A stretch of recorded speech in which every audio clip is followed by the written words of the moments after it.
കർത്താവായ യേശു ക്രിസ്തുവിന്റെ അതിപരിശുദ്ധ നാമം വാഴ്ത്തപ്പെടുമാറാകട്ടെ. അനുഗ്രഹീതമായ നല്ല ദിവസത്തിനായിട്ട് ഞാൻ എൻ്റെ ദൈവത്തെ നന്ദിയോടെ സ്തുതിക്കുന്നു. കഴിഞ്ഞ 3 ആഴ്ചകൾക്ക് ശേഷം, ഇടവേളയ്ക്ക് ശേഷം വീണ്ടും നമ്മുടെ ബൈബിൾ ക്ലാസ് പുനരാരംഭിച്ചിരിക്കുകയാണ്. കഴിഞ്ഞ 3 ആഴ്ചകളിൽ കോട്ടയത്തും മറ്റ് പല സ്ഥലങ്ങളിലുമായി നടന്ന ആരാധനയിലും മറ്റു മീറ്റിങ്ങുകളിലും ഒക്കെ പങ്കെടുക്കുവാൻ ഉത്സാഹം കാണിക്കുകയും ചേർന്ന് പങ്കെടുക്കുകയും ഒക്കെ ചെയ്ത എല്ലാ സഹോദരങ്ങൾക്കായിട്ടും ഞാൻ എൻ്റെ ദൈവത്തെ നന്ദിയോടെ സ്തുതിക്കുകയും വാഴ്ത്തുകയും ചെയ്യുന്നു. തുടർന്ന് നാം ബൈബിൾ ക്ലാസിന്റെ പഠനത്തിലേക്ക് ഇന്നു മുതൽ വരികയാണ്. 15-ാമത്തെ അധ്യായമാണ് നാം പഠിച്ചുകൊണ്ടിരിക്കുന്നത്, ദ ബുക്ക് ഓഫ് ആക്ട്സ്. അതിന്റെ 15-ാം അധ്യായം 1 മുതൽ 12 വരെയുള്ള വാക്യങ്ങൾ കഴിഞ്ഞ ദിവസങ്ങളിൽ ചിന്തിക്കുവാനായിട്ട് ദൈവം നമ്മളെ സഹായിച്ചു. ആദ്യത്തെ ക്രിസ്ത്യൻ കൗൺസിൽ അല്ലെങ്കിൽ ജെറുസലേം കൗൺസിൽ എന്നറിയപ്പെടുന്ന ഒരു കൗൺസിലാണ് ഈ 15-ാം അധ്യായത്തിലെ രംഗം, അതിലെ വിഷയം. ആദ്യമായിട്ട് അതിന്റെ 1 മുതൽ 12 വരെയുള്ള വാക്യങ്ങളിൽ നിന്ന് കഴിഞ്ഞ ക്ലാസ്സിൽ നമുക്ക് ചിന്തിക്കുവാനായിട്ട് ഇടയായി. ഇന്ന് അതിന്റെ തുടർമാനമായിട്ടുള്ള ചിന്തകളിലേക്ക് നാം വരാൻ കർത്താവിൽ ആഗ്രഹിക്കുകയാണ്. ദ ബുക്ക് ഓഫ് ആക്ട്സിലെ ഒരു കീ ചാപ്റ്റർ ആണ് 15-ാമത്തെ അധ്യായം എന്ന് നാം പ്രാരംഭമായിട്ട് മനസ്സിലാക്കണം. ഈ അധ്യായത്തിൽ പ്രധാനമായും പ്രതിപാദിച്ചിരിക്കുന്നത് വിശ്വാസത്തിലേക്ക് വരുന്ന ജാതീയ ജനങ്ങൾ അവര് ന്യായപ്രമാണത്തിന്റെ നിയമങ്ങൾ പാലിക്കണമോ വേണ്ടയോ എന്ന് ഇവിടെ പൗലോസ് അപ്പോസ്തലനോടും 12 മറ്റ് അപ്പോസ്തലന്മാരോടും ചേർന്ന് തീരുമാനിക്കുവാൻ കൂടുന്ന ഒരു കൗൺസിലാണ് ഈ 15-ാം അധ്യായത്തിന്റെ പ്രതിപാദ്യ വിഷയം എന്ന് പറയുന്നത്. അതായത് ജാതീയ ജനങ്ങൾ അവര് ക്രിസ്തീയ വിശ്വാസത്തിലേക്ക് വരികയാണ്. അവര് ന്യായപ്രമാണം അവരുടെ വിശ്വാസത്തിന്റെ ഭാഗമായി പാലിക്കണമോ, അതിലെ നിയമങ്ങൾ അവര് ഫോളോ ചെയ്യണോ വേണ്ടായോ എന്നുള്ളൊരു തീരുമാനമാണ് ഈ ക്രിസ്ത്യൻ കൗൺസിലിൽ കൂടെ അവർ തീരുമാനിക്കുന്നത്, എടുക്കുന്നത്. AD 49 കൂടുന്ന ഈ കൗൺസിലിന്റെ പർപ്പസ് ജാതികൾ ക്രിസ്തീയ വിശ്വാസത്തിലേക്ക് വരാൻ തുടങ്ങിയിരിക്കുന്നു. അതായത് body of Christ, dispensation of grace എന്നൊരു സ്വർഗീയ പദ്ധതി ഇവിടെ ആരംഭിച്ചിരിക്കുന്നു. അവർക്ക് ന്യായപ്രമാണം ബാധകമാണോ അല്ലയോ എന്നൊരു തീരുമാനമാണ് ഈ കൗൺസിലിന്റെ ഔട്ട്കം ആയിട്ട് വരേണ്ടത്, ഈ കൗൺസിലിൽ തീരുമാനിക്കേണ്ടുന്നത്. എന്നാൽ നിങ്ങളൊന്ന് ആലോചിച്ച് നോക്കുക, ഇന്നാണ് ഈ കൗൺസിൽ നടന്നിരുന്നതെങ്കിൽ ഇങ്ങനൊരു ചോദ്യത്തിന് പ്രസക്തിയേ ഇല്ല. കാരണം മിക്ക ക്രിസ്തീയ സഭകളും അടിസ്ഥാനപരമായി വിശ്വസിച്ചിരിക്കുന്നത് ന്യായപ്രമാണ പുസ്തകങ്ങൾ, കൽപ്പനകൾ, അതിൽ പറഞ്ഞിരിക്കുന്ന വാഗ്ദത്തങ്ങൾ, അതിൽ പറഞ്ഞിരിക്കുന്ന പ്രവചന വാക്യങ്ങൾ, ഇതെല്ലാം നമുക്ക് വേണ്ടി പറഞ്ഞിരിക്കുന്നതും നമ്മുടെ വിശ്വാസത്തിന്റെ അടിസ്ഥാനങ്ങളുമാണെന്നാണ്. അതുകൊണ്ട് തന്നെ ഇന്ന് ഇങ്ങനൊരു കൗൺസിൽ നടക്കുകയാണെന്നുണ്ടെങ്കിൽ ഈ ഒരു വിഷയം ചിന്തയ്ക്കേ വരത്തില്ല. ഇവിടെ ആദ്യമായിട്ട് യഹൂദിയ മതത്തിൽ നിന്ന് അതോട് ചേർന്ന് ക്രിസ്തീയ സഭ അല്ലെന്നുണ്ടെങ്കിൽ ബോഡി ഓഫ് ക്രൈസ്റ്റ് എന്ന വിശ്വാസം ആരംഭിക്കുക.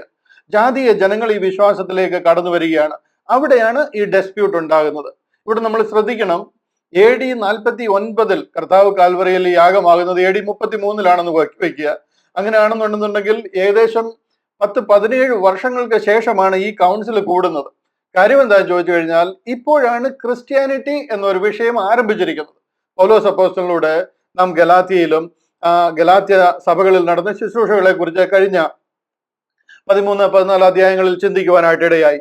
ഇവിടെ ക്രിസ്ത്യാനിറ്റി അല്ലെങ്കിൽ ബോഡി ഓഫ് ക്രൈസ്റ്റ് എന്നൊരു ദൈവസഭ ആരംഭിച്ചിരിക്കുകയാണ്, അത് ഉദയം കൊണ്ടിരിക്കുകയാണ്. അപ്പോൾ അവിടെ വന്നിരിക്കുന്ന ഒരു ഡൗട്ടാണ് ന്യായപ്രമാണം അവര് ഫോളോ ചെയ്യണോ വേണ്ടായോ എന്നുള്ളത്. ഇന്നാണ് ഈ കൗൺസിൽ കൂടുന്നതെങ്കിൽ അങ്ങനെ ഒരു വിഷയമേ ഡിസ്കഷന് വരത്തില്ല. കാര്യം ന്യായപ്രമാണം ആണ് നമ്മൾ കൂടുതലും ഫോളോ ചെയ്യുന്നത്. നമ്മൾ കൂടുതലും വായിക്കാനായിട്ടും കൽപ്പനകളും 10 കൽപ്പനകളും അതുപോലെ തന്നെ പ്രമാണങ്ങളും ഒക്കെ നമ്മുടെ അടിസ്ഥാന പ്രമാണങ്ങളായിട്ട് ഉപയോഗിച്ചിരിക്കുന്നത് അനുഗ്രഹങ്ങളായാലും ശാപങ്ങളായാലും എല്ലാം പഴയ നിയമത്തിൽ നിന്നാണ്. അതുകൊണ്ട് നമ്മളതിനെ പൂർണ്ണമായിട്ട് ഫോളോ ചെയ്തുകൊണ്ടിരിക്കുന്ന ഒരു ബുക്ക് ആയത് കാരണം അല്ലെങ്കിൽ ദൈവിക അരുളപ്പാടായത് കാരണം അങ്ങനെ ഒരു ചോദ്യം പോലും നമ്മുടെ ഇടയിൽ വരത്തില്ല. ഇന്നായിരുന്നു ഈ മീറ്റിംഗ് കൂടിയിരുന്നെങ്കിൽ. എന്നാൽ അന്ന് വരെ ആ മാർഗത്തിലുള്ളവർ യഹൂദന്മാരാണ്. ന്യായപ്രമാണം ഫോളോ ചെയ്യുന്നത് അവരെല്ലാവർക്കും രണ്ടെന്നൊരു പക്ഷമില്ലാത്ത കാര്യമാണ്. കാര്യം ന്യായപ്രമാണം ഇല്ലാത്ത അവർക്കൊരു വിശ്വാസമില്ല. അവർക്ക് മോശയിൽ അവരുടെ വിമോചകനായി ദൈവം കൽപ്പിച്ചാക്കിയ മോശയിൽ കൂടെ ദൈവം അവർക്ക് കൊടുത്തിരിക്കുന്ന പ്രമാണമാണ്. അപ്പൊ അതുകൊണ്ട് അന്ന് വരെയുള്ള എല്ലാവരും ന്യായപ്രമാണം ഫോളോ ചെയ്യുന്നവരാണ്. അത് കർത്താവായ യേശു ക്രിസ്തു ലോകത്തിൽ വന്ന് തന്റെ മിനിസ്ട്രിയിൽ കൂടി അത് അരക്കിട്ട് ഉറപ്പിച്ചിരിക്കുക. കർത്താവിന്റെ ഗ്രേറ്റ് കമ്മീഷൻ നോക്കിയാലും പറയുന്നത്, നിങ്ങൾ പിതാവിന്റെയും പുത്രന്റെയും പരിശുദ്ധാത്മാവിന്റെ നാമത്തിൽ സ്നാനം കഴിപ്പിച്ചും ഞാൻ നിങ്ങളോട് കൽപ്പിച്ചത് ഒക്കെയും പ്രമാണിപ്പാൻ തക്കവണ്ണം ഉപദേശിച്ചുകൊണ്ട് സകല ജാതികളോടും, ജാതീയ ദേശത്തു നിന്നാണ്, എന്നാൽ ജാതികളോടും സുവിശേഷം അറിയിപ്പീൻ, അവരെ എൻ്റെ ശിഷ്യരാക്കുവീൻ എന്ന് കർത്താവ് പറയുകയാണ്. അതായത് ഞാൻ നിങ്ങളോട് കൽപ്പിച്ചതൊക്കെയും പ്രമാണിപ്പാൻ തക്കവണ്ണം. കർത്താവ് കൽപ്പിച്ചത് ഇവരോട് ന്യായപ്രമാണം ഫോളോ ചെയ്യണമെന്നാണ്. മോശയുടെ ന്യായപ്രമാണം ഫോളോ ചെയ്യണം. കർത്താവ് പറയുന്നത് ഞാൻ ന്യായപ്രമാണത്തെ നീക്കുവാനല്ല, അതിനെ നിവർത്തിപ്പാൻ അത്രേ വന്നത്. മനസ്സിലായോ? പൂർണ്ണമായിട്ടും ന്യായപ്രമാണം ഫോളോ ചെയ്യണമെന്നാണ് കർത്താവ് പഠിപ്പിച്ചിരുന്നത്. മത്തായിയുടെ സുവിശേഷം 23-ാം അധ്യായം 1 മുതൽ 4 വരെയുള്ള വാക്യങ്ങൾ നോക്കിയാൽ നമുക്ക് അവിടെ കാണാം, ശാസ്ത്രിമാരും പരീശന്മാരും മോശയുടെ പീഠത്തിൽ ഇരിക്കുന്നു. ആകയാൽ അവർ നിങ്ങളോട് പറയുന്നതൊക്കെയും പ്രവർത്തിപ്പീൻ, അനുസരിച്ച് പ്രവർത്തിക്കുവീൻ എന്ന് കർത്താവ് അവരോട് പറയുക. എന്നാൽ അവരുടെ ജീവിത രീതി പോലെ നിങ്ങൾ അതിനെ ഫോളോ ചെയ്യരുത്. അവർ പറയുന്നതല്ലാതെ പ്രവർത്തിക്കുന്നില്ല. പക്ഷെങ്കിൽ നിങ്ങൾ അങ്ങനെ ആകരുത്. നിങ്ങൾ പൂർണ്ണമായിട്ടും ന്യായപ്രമാണം ഫോളോ ചെയ്യണം. ശാസ്ത്രിമാരും പരീശന്മാരും അവരിയ്ക്കുന്നത് മോശയുടെ പീഠത്തിലാണ്. അവിടെ ഇരുന്നുകൊണ്ട് അവർ നിങ്ങളോട് പറയുന്നതൊക്കെയും പ്രമാണിച്ച് ചെയ്വീൻ എന്ന് കർത്താവ് അവരോട് പറയുക. ധനവാനായ ഒരു ചെറുപ്പക്കാരൻ വന്ന് കർത്താവിനോട് ചോദിക്കുന്നുണ്ട്, ഞാൻ ജീവനിൽ കടക്കുവാൻ എന്ത് ചെയ്യണം? ഒന്നാമത്തെ ആൻസർ കർത്താവ് അവന് കൊടുക്കുന്നത്, നീ മോശയുടെ ന്യായപ്രമാണം ഫോളോ ചെയ്യാനാണ്. അത് ഞാൻ ഫോളോ ചെയ്യുന്നു, ഞാൻ അത് പാലിക്കുന്നു എന്ന് പറയുമ്പോഴാണ് അടുത്ത സ്റ്റെപ്പിലേക്ക് പോകുന്നത്. നമുക്ക് ബൈബിളിൽ ഉടനീളം, കർത്താവിന്റെ മിനിസ്ട്രിയിൽ ഉടനീളം കാണാം, ന്യായപ്രമാണ പുസ്തകം അവർ ഫോളോ ചെയ്യണമെന്നുള്ളത് അത്യന്താപേക്ഷിതവും ഒഴിച്ചുകൂടാൻ പറ്റാത്തതുമായ ഒരു സത്യമാണ്. കർത്താവ് പറയുന്നത്, ആകാശവും ഭൂമിയും ഒഴിഞ്ഞു പോകും, ന്യായപ്രമാണത്തിൽ ഒരു വള്ളിയാകട്ടെ പുള്ളിയാകട്ടെ മാറിപ്പോകത്തില്ല. ഞാൻ അതിനെ നീക്കുവാനല്ല നിവർത്തിപ്പാൻ അത്രേ വന്നതെന്ന് പറയുക. ചുരുക്കി പറഞ്ഞാൽ യഹൂദനെ സംബന്ധിച്ചിടത്തോളം ന്യായപ്രമാണം അവന്റെ അടിസ്ഥാന പ്രമാണമാണ്. അവിടെ ഇങ്ങനെ ഒരു ചോദ്യത്തിന് പ്രസക്തിയില്ല.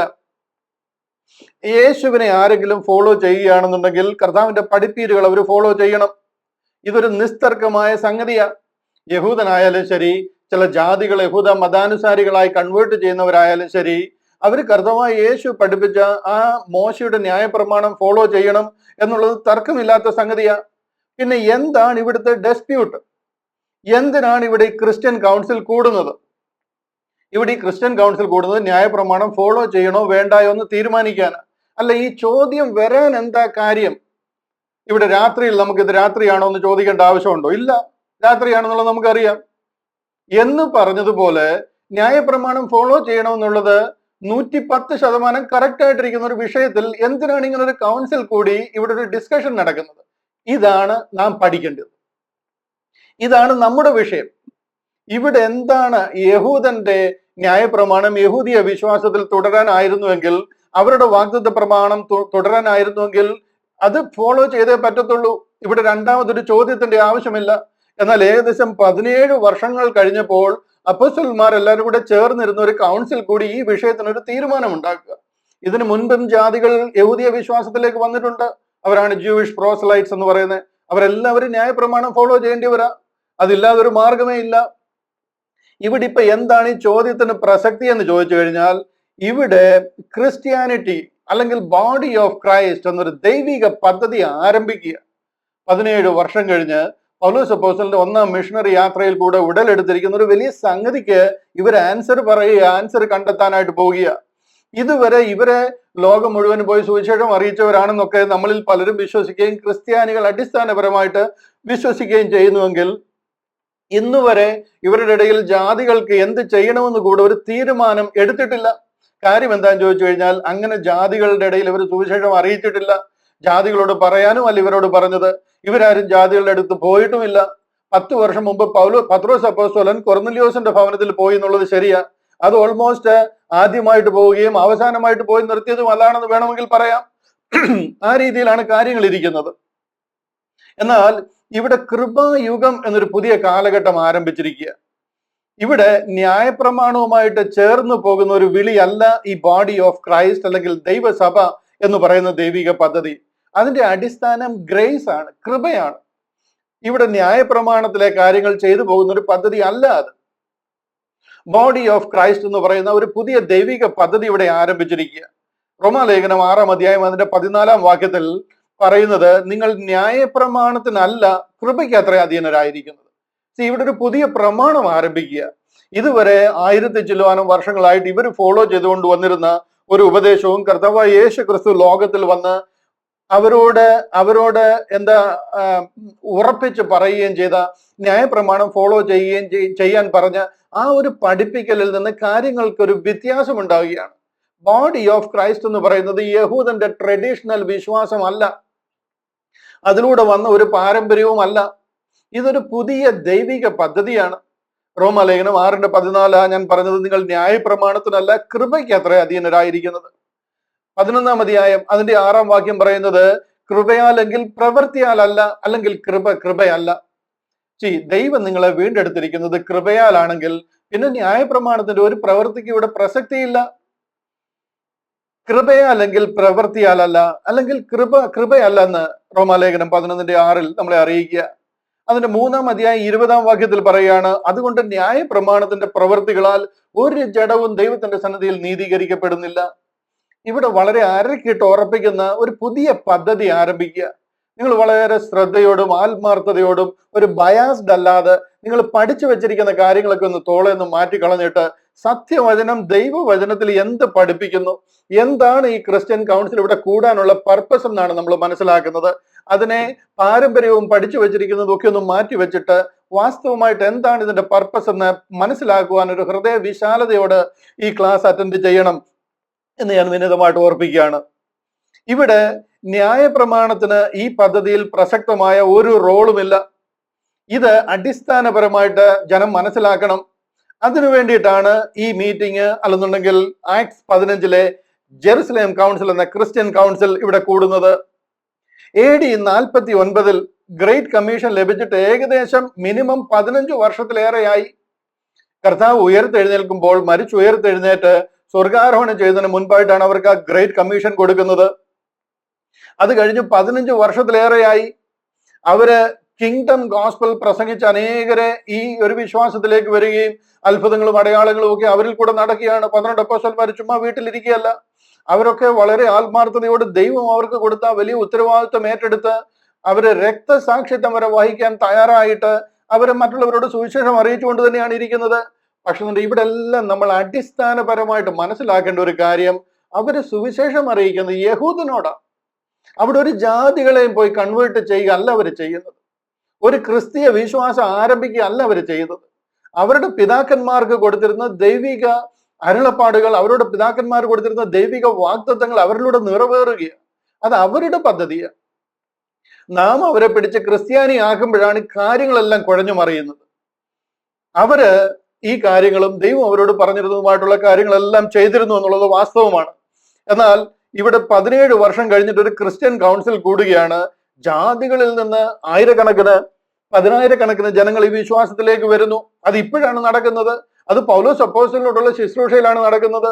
ഗലാത്യയിലൊക്കെ നടക്കുന്ന ആ ഒരു സഭകളിൽ സ്ഥാപിച്ച് അതിൽ കൂടെ അവിടെയും അന്ത്യോക്യയിലും ഒക്കെ പ്രവർത്തനങ്ങളിൽ കൂടാണ് ഈ കാര്യങ്ങൾ നടക്കുന്നത്. അങ്ങനെ ഒരു വലിയ മാസീവ് ഗ്രൂപ്പ് ജാതികളിൽ നിന്ന് ഈ വിശ്വാസത്തിലേക്ക് വരുമ്പോഴാണ് ഈ വിഷയത്തിന്റെ പ്രസക്തി ഉണ്ടാകുന്നത്. ഈ അപ്പോസ്തല പ്രവൃത്തികൾ 15-ാം അധ്യായം നമ്മൾ ഡീറ്റെയിൽ ആയിട്ട് മനസ്സിലാക്കാൻ പോവുകയാണ്. വരുന്ന അല്പസമയത്തെ ചിന്തകളിൽ കൂടെ നിങ്ങൾക്ക് ഒത്തിരി കാര്യങ്ങൾ ഇതിൽ നിന്ന് മനസ്സിലാകും. നമ്മൾ ഇന്ന് ചിന്തിക്കാൻ പോകുന്നത് അതിന്റെ 13-ാമത്തെ വാക്യം മുതൽ കഴിയുമെങ്കിൽ 19-ാമത്തെ വാക്യം വരെ ഇന്ന് ഞാൻ ചിന്തിക്കുന്നുള്ളൂ. അടുത്ത ദിവസം 20 മുതൽ അതിന്റെ അവസാനം വരെ ഒറ്റയടിക്ക് ചിന്തിച്ച് തീർക്കുവാനായിട്ടാണ്. 3 ദിവസത്തെ ക്ലാസ് കൊണ്ട് 15-ാമത്തെ അധ്യായം തീർക്കുവാനായിട്ടാണ് ഞാൻ ആഗ്രഹിക്കുന്നത്. എന്നാൽ ഇന്ന് ഈ 2-ാമത്തെ ക്ലാസ്സിൽ 13-ാമത്തെ വാക്യം മുതൽ 19-ാമത്തെ വാക്യം വരെ നിറയെ കാര്യങ്ങൾ നിങ്ങൾ ഇതിനോടുള്ള ബന്ധത്തിൽ മനസ്സിലാക്കുവാനായിട്ട് പോവുകയാണ്. വളരെ നിഷ്പക്ഷമായിട്ടും ദൈവസ്നേഹത്തോടും എന്താ പറയുന്നത്, ദൈവവചനത്തോട് നീതി പുലർത്തിക്കൊണ്ട് വേണം നമ്മൾ ഈ കാര്യങ്ങളെ മനസ്സിലാക്കുവാൻ. പഴങ്കഥകളും പിതാക്കന്മാരുടെ സമ്പ്രദായങ്ങളും ഒക്കെ സൈഡിലോട്ടൊന്ന് മാറ്റുക. തിരുവചനം എന്താണ് പഠിപ്പിക്കുന്നത് എന്ന് വാസ്തവമായിട്ട് മനസ്സിലാക്കാനുള്ള ഒരു ഹൃദയ വിശാലതയോടെ ഇതിനെ കാണുവാൻ ഞാൻ വിനീതമായിട്ട് ഓർപ്പിക്കുകയാണ്. ഇവിടെ ഈ അധ്യായത്തിൽ ബോഡി ഓഫ് ക്രൈസ്റ്റ് എന്ന് പറയുന്ന ദൈവസഭയെ കുറിച്ച് പ്രത്യേകിച്ച് ഒരു ഇൻസ്ട്രക്ഷൻസും തരുന്നില്ല. അതല്ല ഇതിലെ പ്രതിപാദ്യ വിഷയം. ഇവിടെ ഇതിന്റെ കമന്ററി, ഇത് ആക്ച്വലി എന്താണ് ഇവിടെ നടക്കുന്നതെന്ന് മനസ്സിലാകണമെന്നുണ്ടെങ്കിൽ ഈ 15-ാം അധ്യായത്തിന്റെ റണ്ണിങ് കമന്ററിയാണ് ഗലാത്യ ലേഖനം 2-ാം അധ്യായം എന്ന് പറയുന്നത്. വചനത്തെ വചനം കൊണ്ട് തന്നെ വിവേചിച്ച് നാം കാര്യങ്ങളെ മനസ്സിലാക്കണം. ഈ 15-ാം അധ്യായത്തിൽ എന്ത് നടക്കുന്നോ അതേ കാര്യത്തിന്റെ കമന്ററിയാണ് ഗലാത്യ ലേഖനം, പൗലോസ് അപ്പോസ്തലൻ എഴുതിയിരിക്കുന്ന ആ ഗലാത്യ ലേഖനം 2-ാം അധ്യായം മുഴുവനും പറയുന്നത്. മിക്ക വചനങ്ങൾക്കും നമുക്ക് അതുപോലെ തന്നെയുള്ള ഇണവാക്യങ്ങളും ഇണ അധ്യായങ്ങളും ഒക്കെ കാണുവാനായിട്ട് കഴിയും. റോമാലേഖനം 4-ാം അധ്യായം നോക്കിക്കഴിഞ്ഞാൽ അതിന്റെ ഇണ അധ്യായമാണ് ഗലാത്യ ലേഖനം 3-ാം അധ്യായം. റോമാലേഖനം 4 എന്തു പറയുന്നു അതേ കാര്യം തന്നെയാണ് ഗലാത്യ ലേഖനം 3-ാം അധ്യായത്തിൽ പറയുന്നത്. എന്ന് പറഞ്ഞതുപോലെ അപ്പോസ്തല പ്രവൃത്തികൾ 15-ാം അധ്യായത്തിൽ എന്തു പറയുന്നു അതിന്റെ റണ്ണിങ് കമന്ററിയാണ് ഈ ഗലാത്യ ലേഖനം 2-ാം അധ്യായം എന്ന് പറയുന്നത്. ഞാൻ ആ വിഷയത്തെ അല്പം ഡീറ്റെയിൽ ആയിട്ട് നിങ്ങൾക്ക് ഓരോന്നോരോന്നായിട്ട് മനസ്സിലാക്കി തരുവാനായിട്ട് കർത്താവിൽ ആഗ്രഹിക്കുകയാണ്. എന്നാൽ ഞാൻ ഇവിടെ നിന്ന് ആരംഭിക്കുക. കഴിഞ്ഞ ക്ലാസ്സിൽ നമ്മൾ ചിന്തിച്ചു നിർത്തിയ ഒരു ഭാഗമുണ്ട്. ഇവിടേക്ക് ഒരു അല്പം കൂടെ വെളിച്ചം വീശണമായിരുന്നു എന്ന് എനിക്ക് തോന്നിയതിനാൽ ഞാൻ ഈ ഭാഗം ഒന്ന് ക്ലിയർ ചെയ്ത് നമ്മുടെ ഇന്നത്തെ വിഷയത്തിലേക്ക് വന്ന് തക്ക സമയത്ത് തന്നെ പ്രാർത്ഥിച്ച് അവസാനിപ്പിക്കുവാനായിട്ട് ആഗ്രഹിക്കുന്നു. അപ്പോസ്തല പ്രവൃത്തികൾ 15-ാം അധ്യായം അതിന്റെ 2-ാം വാക്യം ഞാനൊന്ന് വായിക്കുവാനായിട്ട് ആഗ്രഹിക്കുക. പൗലോസിനും ബർന്നബാസിനും അവരോട് അല്പമല്ലാത്ത വാദവും തർക്കവും ഉണ്ടായിട്ട് പൗലോസും ബർന്നബാസും അവരിൽ മറ്റു ചിലരും ഈ തർക്ക സംഗതിയെ പറ്റി യെരുശലേമിൽ അപ്പോസ്തലന്മാരുടെയും മൂപ്പന്മാരുടെയും അടുക്കൽ പോകണം എന്ന് നിശ്ചയിച്ചു. ഇതിന്റെ പശ്ചാത്തലം 1-ാമത്തെ വാക്യം കൂടെ ഒന്ന് വായിച്ചു വരാം. യഹൂദിയയിൽ നിന്ന് ചിലർ വന്നു. അതായത് ഈ യഹൂദന്മാരുടെ ഇടയിൽ നിന്ന് പത്രോസിന്റെയും പന്തിരുവരുടെയും സഭയിൽ നിന്ന് ചിലർ വന്നു. നിങ്ങൾ മോശ കൽപ്പിച്ച ആചാരം അനുസരിച്ച് പരിച്ഛേദന ഏൽക്കാഞ്ഞാൽ രക്ഷ പ്രാപിപ്പാൻ കഴിയുകയില്ല എന്ന് സഹോദരന്മാരെ ഉപദേശിച്ചു. ചുരുക്കി പറഞ്ഞു കഴിഞ്ഞാൽ ഇവർ മോശയുടെ ന്യായപ്രമാണം ഫോളോ ചെയ്യണമെന്നും പരിച്ഛേദന ഏൽക്കണമെന്നും ഇവരോട് പറഞ്ഞപ്പോൾ പൗലോസിനും ബർന്നബാസിനും അവരോട് അല്പമല്ലാത്ത വാദവും തർക്കവും ഉണ്ടായി. എന്തിനാ പൗലോസെ ഇത്രമാത്രം തർക്കിക്കുന്നത്? താങ്കൾ ഈ കാര്യങ്ങളെല്ലാം പഠിച്ചിട്ടുള്ള ആളല്ലേ? ഗമാലിയേൽ ശാസ്ത്രി താങ്കളെ ഇതെല്ലാം പഠിപ്പിച്ചിട്ടുള്ളതല്ലേ? താങ്കൾ ആ വിശ്വാസത്തിൽ നിൽക്കുകയാണെന്നുണ്ടെങ്കിൽ സത്യം പറഞ്ഞ് അവരോട് എന്തിനാണ് ഇത്ര തർക്കിക്കുന്നത്? തർക്കിക്കാൻ കാര്യം എന്താന്ന് ചോദിച്ചു കഴിഞ്ഞാൽ ഈ റൂട്ടിൽ കൂടെയുള്ള ഒരു ഉദ്ധാരണമോ ഒരു രക്ഷയോ അല്ല പൗലോസ് അപ്പോസ്തലൻ കൂടെ ദൈവം തനിക്ക് കൈമാറിയിരിക്കുന്നത്. പരിശുദ്ധ ആത്മാവ് തന്റെ വേലയ്ക്ക് വേണ്ടി വേർതിരിക്കുവാൻ പൗലോസിനെയും ബർന്നബാസിനെയും വിളിച്ച് വേർതിരിക്കുകയും അവരിലൂടെ ദൈവം ആരംഭിച്ചിരിക്കുന്ന ഒരു ദൈവിക പദ്ധതിയുണ്ട്. അത് ഈ ന്യായ പ്രമാണത്തിൽ കൂടെ രക്ഷിക്കപ്പെടുന്ന ഒരു പദ്ധതി അല്ല. അതുകൊണ്ടാണ് പൗലോസിനും ബർന്നബാസിനും അവരോട് അല്പമല്ലാത്ത വാദവും തർക്കവും ഉണ്ടായിട്ട് പൗലോസും ബർന്നബാസും അവരിൽ മറ്റു ചിലരും ഈ തർക്ക സംഗതിയെ പറ്റി യെരുശലേമിൽ അപ്പോസ്തലന്മാരുടെയും മൂപ്പന്മാരുടെയും അടുക്കൽ പോകണമെന്ന് നിശ്ചയിച്ചു. എന്തിനാ ഇങ്ങനെ നിശ്ചയിക്കാൻ കാര്യമെന്ന് ചോദിച്ചു കഴിഞ്ഞാൽ തർക്കിച്ചാൽ അവിടെ നിന്ന് തർക്കിക്കാം, ഒരു പക്ഷെങ്കിൽ അവർക്ക് മനസ്സിലായേക്കും, പക്ഷെ ഈ പ്രോബ്ലം ഫിക്സ് ആകത്തില്ല. നാളെ വേറൊരു ഗ്രൂപ്പ് വരും. ഇൻഫാക്ട് പന്തിരുവരിൽ ആരെങ്കിലും തന്നെ വന്നു കഴിഞ്ഞാലും സംശയിക്കാനില്ല, അവരും വരാൻ ചാൻസ് ഉണ്ട്. കാര്യം ഇവിടെ പത്രോസും യാക്കോബും ഒക്കെ വന്നതായിട്ട് നമുക്ക് കാണുവാനായിട്ട് കഴിയും. അവർ വന്ന് ഇത് പറഞ്ഞു കഴിഞ്ഞാലും ഈ വിഷയത്തിനൊരു തീർപ്പ് കൽപ്പിക്കണം. അല്ല എന്നുണ്ടെങ്കിൽ ഇത് എന്നേക്കുമായിട്ടൊരു പ്രോബ്ലമായിട്ട് മാറും. ഒരു ഗ്രൂപ്പിനെ ആ കാര്യം പറഞ്ഞ് മനസ്സിലായതുകൊണ്ട് അതിനൊരു ശാശ്വത പരിഹാരമാകുന്നില്ല. അതുകൊണ്ട് പൗലോസും ബർന്നബാസും കൂടെ യെരുശലേമിലേക്ക് വരികയും ഒരു ജെറുസലേം കൗൺസിൽ വിളിച്ചു കൂട്ടുകയും ചെയ്യുകയാണ്. ഇവിടെ പൗലോസ് അപ്പോസ്തലൻ ഒരു ചോദ്യത്തിന് ഉത്തരം പന്തിരുവരോട് ചോദിക്കാൻ വരികയല്ല. ഇന്ന് ക്രിസ്ത്യാനി ഇതിനെ മനസ്സിലാക്കിയിരിക്കുന്ന ഒരു അല്പം വ്യത്യാസമായിട്ടാണ്. ഇതാണ് നിങ്ങൾ ഇന്ന് പഠിക്കുവാനായിട്ടും മനസ്സിലാകുവാനായിട്ടും പോകുന്നത്.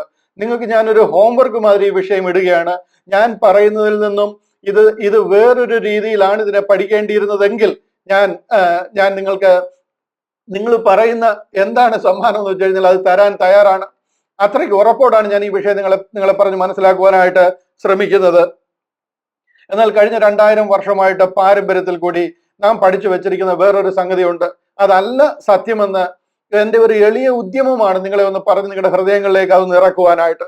ഇവിടെ പൗലോസ് അപ്പോസ്തലൻ ഒരു ചോദ്യത്തിന് ഉത്തരം പറയാനായിട്ടോ ഒരു ചോദ്യം ചോദിച്ചതിന്റെ മറുപടി കിട്ടാനായിട്ടോ പന്തിരുവരോട് ആ വിഷയം ഒന്ന് ആരാഞ്ഞറിയുവാൻ വേണ്ടിയിട്ടോ ഇവിടെ വരികയല്ല ചെയ്യുന്നത്. മറിച്ച് ദൈവം നിങ്ങളെ ഏൽപ്പിച്ചതുപോലെ ഒരു മിനിസ്ട്രി എന്നെ ഭരമേൽപ്പിച്ചിരിക്കുന്നു, അതിൽ ഇന്റർഫിയറൻസ് ചെയ്യരുതെന്ന് സ്നേഹത്തോട് അവരെ ഓർപ്പിക്കാൻ വേണ്ടിയിട്ടാണ് ഈ ജെറുസലേം കൗൺസിൽ വിളിച്ചു കൂട്ടുന്നത് എന്ന് ഞാൻ പറഞ്ഞു കഴിഞ്ഞാൽ നിങ്ങൾക്ക് എത്ര പേർക്ക് അത് ഉൾക്കൊള്ളുവാനായിട്ട് കഴിയും? അതാണ് അതിന്റെ ഫാക്ട്. ഇവിടെ പൗലോസ് അപ്പോസ്തലൻ എന്തൊക്കെയോ അവിടെ മിനിസ്ട്രിയിൽ ചെയ്തു, അതെല്ലാം ശരിയാണോ അതൊന്ന് വാലിഡേറ്റ് ചെയ്യാനായിട്ട് ഇവരാണ് 12 പേരാണ് കർത്താവിനോട് കൂടെ നടന്നിട്ടുള്ളത്. കർത്താവ് ഇവരോടാണ് പഠിപ്പിച്ചിട്ടുള്ളതും പറഞ്ഞു കൊടുത്തിട്ടുള്ളതും. ഇനിയും ഇവരോടൊന്ന് ചോദിച്ചിട്ട് ഞാൻ ചെയ്യുന്നതൊക്കെ ശരിയാണോ എന്നൊന്ന് കൺഫേം ചെയ്യാനായിട്ട് വരുന്ന ഒരു വരവല്ല ഇത്. ഇവിടെ പോൾ വന്നിട്ട് അവരോട് പറയുന്നത്, നിങ്ങളെ ദൈവം ഏൽപ്പിച്ചതുപോലെ ഒരു മിനിസ്ട്രി ദൈവം എന്നെ ഭരമേൽപ്പിച്ചിരിക്കുന്നു, അത് നിങ്ങൾക്ക് അറിയത്തില്ല. അതുകൊണ്ട് നിങ്ങൾ ഈ വിഷയത്തിൽ ഇന്റർഫിയർ ചെയ്യരുതെന്ന് സ്നേഹത്തോട് സാഹോദര്യത്തോട് അവരെ പറഞ്ഞ് മനസ്സിലാക്കുവാൻ വേണ്ടി കൂടുന്ന ഒരു ഗ്രൂപ്പാണ്, ഒരു കൂട്ടമാണ് ഈ ജെറുസലേം കൗൺസിൽ. പക്ഷേ ഇന്ന് ക്രിസ്ത്യൻഡം ഇതിനെ വ്യാഖ്യാനിച്ചിരിക്കുന്നത് ക്യാൻ ഐ ഡു ദിസ് എന്ന് പന്തിരുവരോട് ചോദിക്കാൻ കൂടി ഒരു യോഗം പോലെയാണ്. പോൾ ഇവിടെ വന്നിട്ട് can I do this, can I do like this എന്ന് ചോദിക്കുവാൻ വേണ്ടി വന്നതുപോലെയാണ് ഇതിനെ ക്രിസ്ത്യാനി വ്യാഖ്യാനിച്ചിരിക്കുന്നത്. എന്നാൽ ഇതിലെ സത്യവും പോളിന്റെ നിലപാടും കാഴ്ചപ്പാടും, അതായത് പൊളൈൻ പെർസ്പെക്റ്റീവ് മനസ്സിലാക്കണമെന്നുണ്ടെങ്കിൽ നമ്മൾ ഗലാത്യ ലേഖനം 2-ാം അധ്യായം ചേർത്ത് പഠിക്കണം. അന്നേരം നമുക്ക് മനസ്സിലാകും പോൾ ഇതിലൂടെ എന്താണ് പോളിന്റെ നിലപാടെന്നുള്ളത്. അതിനെ നമുക്കൊന്ന് വേഴ്സ് ബൈ വേഴ്സ് ആയിട്ട് ചിന്തിച്ചാലേ ഈ കാര്യത്തിന്റെ ഈ ഒരു അധ്യായത്തിനെ അടിസ്ഥാനപരമായിട്ട് നമുക്ക് മനസ്സിലാക്കുവാൻ കഴിയത്തുള്ളൂ. പോൾ ഒരു പുതിയ പ്രപ്പോസൽ അവിടെ വെക്കുമ്പോൾ താൻ ആരാണെന്നും തന്റെ അപ്പോസ്തോലിക അധികാരം എന്താണെന്നും അവിടെ വ്യക്തമാക്കേണ്ടതായിട്ടുണ്ട്. കാര്യം പോൾ ഇവിടെ വന്ന് പറയുകയാണ്, നിങ്ങൾ ന്യായപ്രമാണം ഫോളോ ചെയ്യുന്നവരാണ്, ഞാനും അങ്ങനെ ആയിരുന്നു. ഞാൻ ന്യായപ്രമാണത്തിൽ അഗ്രഗണ്യനാണ്, ന്യായപ്രമാണത്തിലെ നീതി നിമിത്തം ഞാൻ അനന്യനാണ്. ഗമാലിയലിന്റെ പാദപീഠത്തെങ്കിലിരുന്ന് ന്യായപ്രമാണം പഠിച്ച ഒരു പരീശനാ ഞാൻ. എനിക്കിത് അറിയാൻ വയ്യാഞ്ഞിട്ടല്ല, പക്ഷെ എന്നുണ്ടെങ്കിൽ ദൈവം എന്നെ ഏൽപ്പിച്ചിരിക്കുന്ന ഒരു സ്വർഗീയ പദ്ധതിയുണ്ട്, അതിൽ ഈ ന്യായപ്രമാണത്തിന്റെ റോൾ ഇല്ല. അതുകൊണ്ട് പൗലോസ് അപ്പോസ്തലൻ പറയുകയാണ്, തനിക്ക് ഈ ന്യായപ്രമാണം അവർ പാലിക്കണമെന്ന് പറഞ്ഞപ്പോൾ അതിന്റെ ആവശ്യമില്ല എന്ന് സമർത്ഥിക്കണമെന്നുണ്ടെങ്കിൽ താൻ ആരാണെന്ന് ആദ്യം വ്യക്തമാക്കണം. അങ്ങനെ പറയാൻ തനിക്കുള്ള അധികാരം എന്താണെന്ന് വ്യക്തമാക്കണം. അതായത് തന്റെ അപ്പോസ്തോലിക അധികാരം പന്തിരുവർക്ക് വ്യക്തമാക്കി കൊടുക്കണം. അതിനെല്ലാം ചേർത്തിട്ടാണ് ഈ കൗൺസിൽ കൂടുന്നത്. ഗലാത്യ ലേഖനം 1-ാം അധ്യായത്തിൽ തന്റെ അപ്പോസ്തോലത്വത്തെ വെളിപ്പെടുത്തുക ചെയ്യുന്നത്. ഗലാത്യ ലേഖനം 1-ാം അധ്യായം അതിന്റെ 1-ാം വാക്യം ആരംഭിക്കുന്നത് തന്നെ ഇങ്ങനെയാണ്. ഞാനൊന്ന് വായിച്ചു കേൾപ്പിക്കാം. ഗലാത്യ ലേഖനം 1-ാം അധ്യായം അതിന്റെ 1-ാമത്തെ വാക്യം. അത് ആരംഭിക്കുന്നത് തന്നെ ഇങ്ങനെയാണ്: മനുഷ്യരിൽ നിന്നല്ല, മനുഷ്യനാലുമല്ല, യേശു ക്രിസ്തുവിനാലും അവനെ മരിച്ചവരുടെ ഇടയിൽ നിന്ന് ഉയർപ്പിച്ച പിതാവായ ദൈവത്താലും അത്രേ അപ്പോസ്തലനായ പൗലോസ്. പൗലോസ് അപ്പോസ്തലനായത് കർത്താവായ യേശു ക്രിസ്തു എന്നെ അപ്പോസ്തലനായിട്ട് അപ്പോയിന്റ് ചെയ്തിരിക്കുകയാണെന്ന് പറയുക. ഇവിടെ ഒരു മനുഷ്യരും കൗൺസിൽ കൂടി തെരഞ്ഞെടുത്തതല്ല എന്നെ. എന്റെ ചില ആത്മീക എക്സ്പീരിയൻസുകളും എന്റെ ക്വാളിഫിക്കേഷനും ഒക്കെ നോക്കി 13ാമതൊരു അപ്പോസ്തലൻ ഇരിക്കട്ടെ എന്ന് വിചാരിച്ച് ആരും സെലക്ട് ചെയ്തതല്ല. എന്നെ ദൈവം സെലക്ട് ചെയ്തതാണ്. മനുഷ്യരിൽ നിന്നല്ല, മനുഷ്യനാലുമല്ല. Paul an apostle, not of man, neither by man, but by Jesus Christ and God the Father who raised him from the dead. മനസ്സിലായോ? അവനെ മരിച്ചവരുടെ ഇടയിൽ നിന്ന് ഉയർപ്പിച്ച പിതാവായ ദൈവത്താലും അത്രേ ഞാൻ അപ്പോസ്തലനായിരിക്കുന്നത് എന്ന് പറയുകയാണ്. അതിന്റെ താപ്പോട്ടുള്ള വാക്യങ്ങൾ വായിച്ചു കഴിഞ്ഞാൽ ഞാൻ വേഴ്സ് ബൈ വേഴ്സ് ആയിട്ട് പോകേണ്ട ഒരു അധ്യായമാണ്. പക്ഷേ ഞാൻ അത്രയും പോകുന്നില്ല. അതിന് പകരമായിട്ട് ഞാൻ അതിന്റെ 11, 12 വാക്യങ്ങൾ കൂടുതൽ വായിച്ചു കേൾപ്പിക്കാം. ഇവിടെ പറയുകയാണ്, സഹോദരന്മാരെ, ഇത് ഇത് ഇത് ഈ എന്താ പറയുന്നത്, ഈ ക്രിസ്ത്യൻ കൗൺസിൽ, ഈ അപ്പോസ്തല പ്രവൃത്തികൾ 15-ന്റെ പശ്ചാത്തലമാണ് ഇതെല്ലാം. 2-ാം അധ്യായത്തിൽ അതിന്റെ റണ്ണിങ് കമന്ററി ആണ്. 1-ാം അധ്യായത്തിൽ പറയുക, തന്റെ അപ്പോസ്തലത്വത്തെ പ്രൂവ് ചെയ്യുവാൻ പറയുകയാണ്, സഹോദരന്മാരെ, ഞാൻ അറിയിച്ച സുവിശേഷം മാനുഷമല്ല എന്ന് നിങ്ങളെ ഓർപ്പിക്കുന്നു. അത് ഞാൻ മനുഷ്യരോട് പഠിച്ചിട്ടില്ല, ഞാൻ പ്രാപിച്ചിട്ടുമില്ല. യേശു ക്രിസ്തുവിന്റെ വെളിപ്പാടിനാൽ അത്രേ പ്രാപിച്ചത്. എനിക്ക് കർത്താവ് തന്ന വെളിപ്പാടാണ് ഞാൻ ഈ അറിയിക്കുന്നത്. അത് നിങ്ങൾക്ക് അറിയത്തില്ല, കാര്യം ദൈവം അത് എന്നോട് ഇടപെട്ടതാ. മനസ്സിലാകുന്നുണ്ടോ? ഞാൻ നിങ്ങളുടെ ഒന്നും പഠിച്ചിട്ടില്ല എന്നുള്ളത് നിങ്ങൾക്ക് വളരെ വ്യക്തമായിട്ട് അറിയാം. 2-ാം അധ്യായം തുടങ്ങുന്നത് നമുക്കറിയാം. 2-ാം അധ്യായം തുടങ്ങുന്നത് ഇങ്ങനെയാണ്: 14 വർഷം കഴിഞ്ഞ്. ഇത് കണ്ടില്ല? 2-ാം അധ്യായത്തിന് 1-ാം വാക്യം നോക്കിക്കേ. അവിടെ പറയാണ്, 14 ആണ്ട് കഴിഞ്ഞിട്ട് ഞാൻ ബർന്നബാസുമായി തീത്തോസിനെയും കൂട്ടിക്കൊണ്ട് വീണ്ടും യെരൂശലേമിലേക്ക് പോയി. പോൾ പറയാ, ഞാൻ ഇവിടെ നിങ്ങളെടുക്ക വരുന്നത് തന്നെ 14 വർഷം കഴിഞ്ഞിട്ടാ. യെരൂശലേമിൽ ഞാൻ കഴിഞ്ഞ 14 വർഷമായിട്ട് വന്നിട്ടേ ഇല്ല. ഈ 14 വർഷത്തിനിടയിൽ ഞാൻ വന്നത് ഒരു പ്രാവശ്യമാണ്. അതും നിങ്ങളുമായിട്ട് മുഖപരിചയം ഉണ്ടാകാൻ വന്നതാ. പക്ഷെ അന്നും പത്രോസിനെ അല്ലാതെ വേറെ ആരെയും കണ്ടില്ല. യാക്കോബിനെയും കണ്ടു, കർത്താവിന്റെ സഹോദരനായ യാക്കോബിനെയും കണ്ടു. നമ്മൾ തുടർന്ന് വായിച്ചു കഴിഞ്ഞാൽ നമുക്കത് കാണുവാനായിട്ട് കഴിയും. ചുരുക്കി പറഞ്ഞു കഴിഞ്ഞാൽ, പൗലോസ് അപ്പോസ്തലൻ പന്തിരുവരുടെ ഒന്നും പഠിച്ചിട്ടില്ല. പന്തിരുവരെന്തോ പഠിപ്പിച്ചതല്ല താൻ ശുശ്രൂഷിക്കുന്നത്, മറിച്ച് ദൈവം തന്നെ ഏൽപ്പിച്ചിരിക്കുന്ന ഒരു വലിയ ശുശ്രൂഷയുണ്ട്. തന്റെ അപ്പോസ്തലത്വം ദൈവത്തിൽ നിന്ന് ലഭിച്ചത്. അപ്പോസ്തല പ്രവൃത്തികൾ 9-ാം അധ്യായം 15-ാം വാക്യവും തുടർന്നുള്ള വാക്യങ്ങളൊക്കെ വായിച്ചു കഴിഞ്ഞാൽ നമുക്കത് കാണുവാനായിട്ട് കഴിയും. 26-ാം അധ്യായം അതിന്റെ 15-ാം വാക്യം ഒക്കെ വായിച്ചു കഴിഞ്ഞാൽ നമുക്ക് കാണാൻ കഴിയും. അവിടെ ദൈവം തന്നെ അപ്പോസ്തലനായിട്ട് അപ്പോയിന്റ് ചെയ്യുക. ജാതികളുടെ രക്ഷയ്ക്ക് വേണ്ടി ദൈവം ഒരു മനുഷ്യനെ ലോകത്തിൽ നിന്നും ദൈവത്തിന്റെ അപ്പോസ്തലനായിട്ട് അപ്പോയിന്റ് ചെയ്യുക. അതുകൊണ്ടാണ് പറയുന്നത്, ഞാൻ ജാതികളുടെ അപ്പോസ്തലനായിരിക്കാൻ.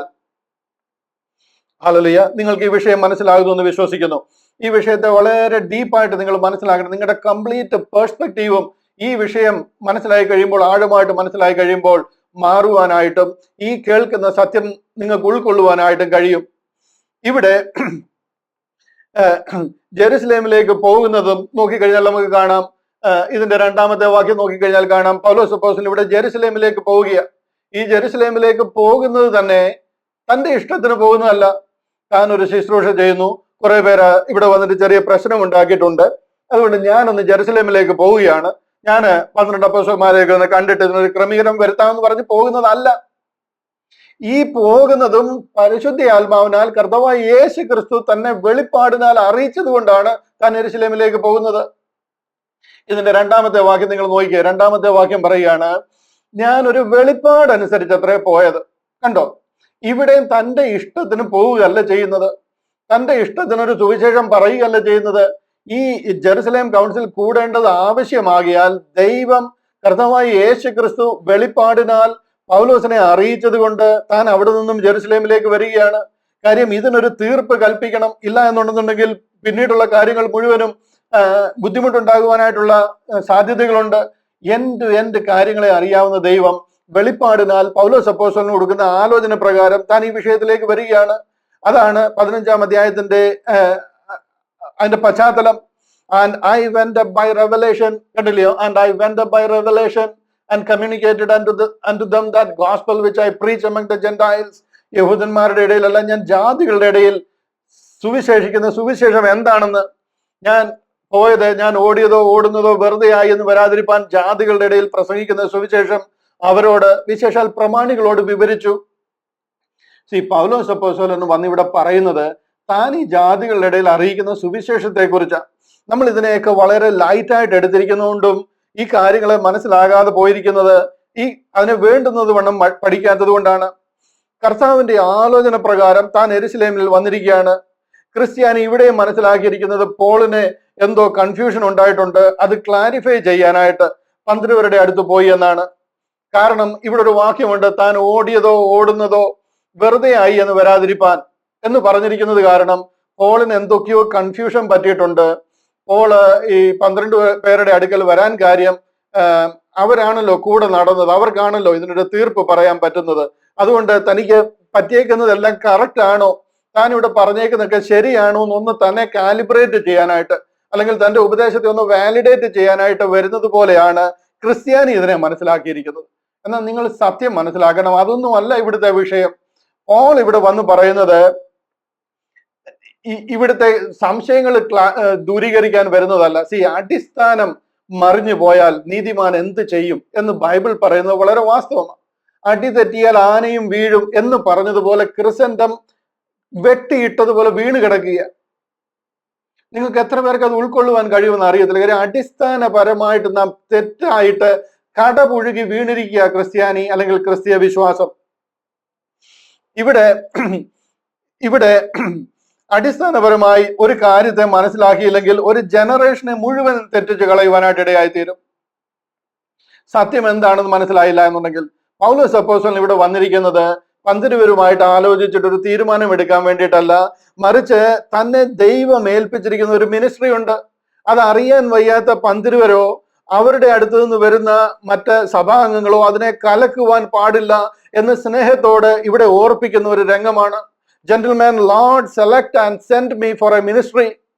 I am not a heretic. I am not a cult. Please do not interfere with my ministry എന്ന് സ്നേഹത്തോട് അവരോട് പറയുവാൻ വേണ്ടിയിട്ടാണ് പോൾ ഇവിടെ എത്തുന്നത്. ഈ വിഷയം പൗലോസ് അപ്പോസ്തലൻ ഈ 12 പേരെ പറഞ്ഞു മനസ്സിലാക്കാനും അവിടെ കൂടിയവരെ ആ സഭയെ പറഞ്ഞു മനസ്സിലാക്കാനും എത്രമാത്രം പ്രയാസപ്പെട്ടോ അതേ പ്രയാസമാണ് ഇന്ന് എനിക്കും എൽദോ ബ്രദറിനും ഒക്കെ ഈ വിഷയം ഒന്ന് പറഞ്ഞ് ജനങ്ങളിൽ എത്തിക്കുവാനായിട്ട് ഞങ്ങൾ പ്രയാസപ്പെടുന്നത്. ഇന്ന് ഗേറ്റ് മിനിസ്ട്രി അല്ലെന്നുണ്ടെങ്കിൽ നമ്മുടെ ഈ ബൈബിൾ ക്ലാസ്സിലൂടെ ഈ സത്യം ഒന്ന് പറഞ്ഞ് നിങ്ങളെ മനസ്സിലാക്കുവാനായിട്ട് പോൾ അന്ന് ജെറുസലേം കൗൺസിൽ ബന്ധപ്പെട്ടതുപോലെ തന്നെ ഞങ്ങളും ബന്ധപ്പെടുക. പകൽ വെളിച്ചം പോലൊരു സത്യത്തെ ഒന്ന് പറഞ്ഞ് മനസ്സിലാക്കുവാനാണ് ശ്രമിക്കുന്നത്. അനേക വീഡിയോകളിൽ കൂടി തുടക്കം മുതൽ ഒടുക്കം വരെയുള്ള കാര്യങ്ങൾ ഇത്ര ക്ലിയർ ആയിട്ട് പടം വരച്ചിട്ട് കാണിച്ച് തിരുവചനത്തിൽ കൂടെ അത് എക്സ്പ്ലെയിൻ ചെയ്ത് തന്നിട്ടും നമുക്ക് മനസ്സിലാകാത്തതും ജനം ഉൾക്കൊള്ളാത്തതും അവരുടെ ആ പാരമ്പര്യത്തിലാണ് അവർ നിൽക്കുന്നത്, ദൈവവചനത്തിലല്ല. ഇവിടെ പൗലോസ് അപ്പോസ്തലൻ വന്നിരിക്കുന്നത് എന്തിനാണെന്ന് ചോദിച്ചു കഴിഞ്ഞാൽ തന്നെ ഏൽപ്പിച്ചിരിക്കുന്ന ഒരു ദൈവത്തിന്റെ ആലോചനയും ദൈവിക മിനിസ്ട്രിയും ഉണ്ട്. അതിൽ ഇന്റർഫിയർ ചെയ്യരുതെന്ന് സ്നേഹത്തോടെ അവരെ ഓർപ്പിക്കാനും അത് എന്താണെന്ന് അവർക്ക് മനസ്സിലാക്കി കൊടുക്കുവാനും വേണ്ടിയിട്ടാണ്. അതുകൊണ്ട് തന്റെ അപ്പസ്തോലത്വം ആദ്യം തെളിയിക്കണം. അതാണ് 1-ാം അധ്യായത്തിൽ മുഴുവനും എഴുതിയിരിക്കുന്നത്. 2-ാം അധ്യായത്തിൽ കാര്യങ്ങളിലേക്ക് വരികയാണ്. ഞാൻ ആ 2-ാം അധ്യായം ഒന്ന് വായിച്ച് അതിൽ ഒരല്പം ഡീറ്റെയിൽ ഒന്ന് പറഞ്ഞു മനസ്സിലാക്കാം. കാര്യം ഈ 15-ാം അധ്യായത്തിന്റെ ബേസിസ് ഇതാണ്. അതുകൊണ്ട് ഇത് വ്യക്തമായിട്ട് നമ്മൾ അറിഞ്ഞിരിക്കണം. ഇവിടെ പറയുകയാണ്, 14 ആണ്ട് കഴിഞ്ഞിട്ട് ഞാൻ ബർന്നബാസുമായി തീത്തോസിനെയും കൂട്ടിക്കൊണ്ട് വീണ്ടും യെരൂശലേമിലേക്ക് പോയി. 2-ാമത്തെ വാക്യം, ഞാൻ ഒരു വെളിപ്പാട് അനുസരിച്ചത്രേ പോയത്. ഞാൻ ഓടിയതോ വെറുതെ എന്ന് വരാതിരിപ്പാൻ ഞാൻ ജാതികളുടെ ഇടയിൽ പ്രസംഗിക്കുന്ന സുവിശേഷം ആരോട്? വിശേഷാൽ പ്രമാണികളോട് വിവരിച്ചു. 3-ാം വാക്യം, ഈ പ്രമാണികൾ എന്നൊക്കെ പറയുന്നത് അപ്പോസ്തലന്മാരാണ്. 12 അപ്പോസ്തലന്മാരോട് വിവരിച്ചു. 3-ാമത്തെ വാക്യം, എന്റെ കൂടെയുള്ള തീത്തോസ് യവനനെങ്കിലും പരിച്ഛേദന ഏൽപ്പാൻ അവനെ ആരും നിർബന്ധിച്ചില്ല. ഞാൻ ഒരാളെ കൂടെ എന്റെ കൂടെ എടുക്കുക. നിങ്ങൾ ന്യായപ്രമാണം ഏൽക്കണം, ന്യായപ്രമാണം ഫോളോ ചെയ്യണം, പരിച്ഛേദന ഏൽക്കണം എന്നൊക്കെയാണല്ലോ നമ്മുടെ വിഷയം. അതിനെക്കുറിച്ചാണല്ലോ ചിന്തിക്കാൻ പോകുന്നത്. അത് ഏൽക്കാത്ത ഒരാളെ കൂടെ എന്റെ കൂടെ സുവിശേഷിക്കുന്ന ഒരു പാസ്റ്ററെ കൂടെ ഞാൻ കൂട്ടുകയാണ് ഈ വിഷയത്തിൽ. അങ്ങനെ തീത്തോസൻ, പരിച്ഛേദന ഏൽക്കാത്ത ജാതീയനായ ഒരു തീത്തോസിനെയും കൂടെ കൂട്ടുകയാണ്. 4-ാമത്തെ വാക്യം,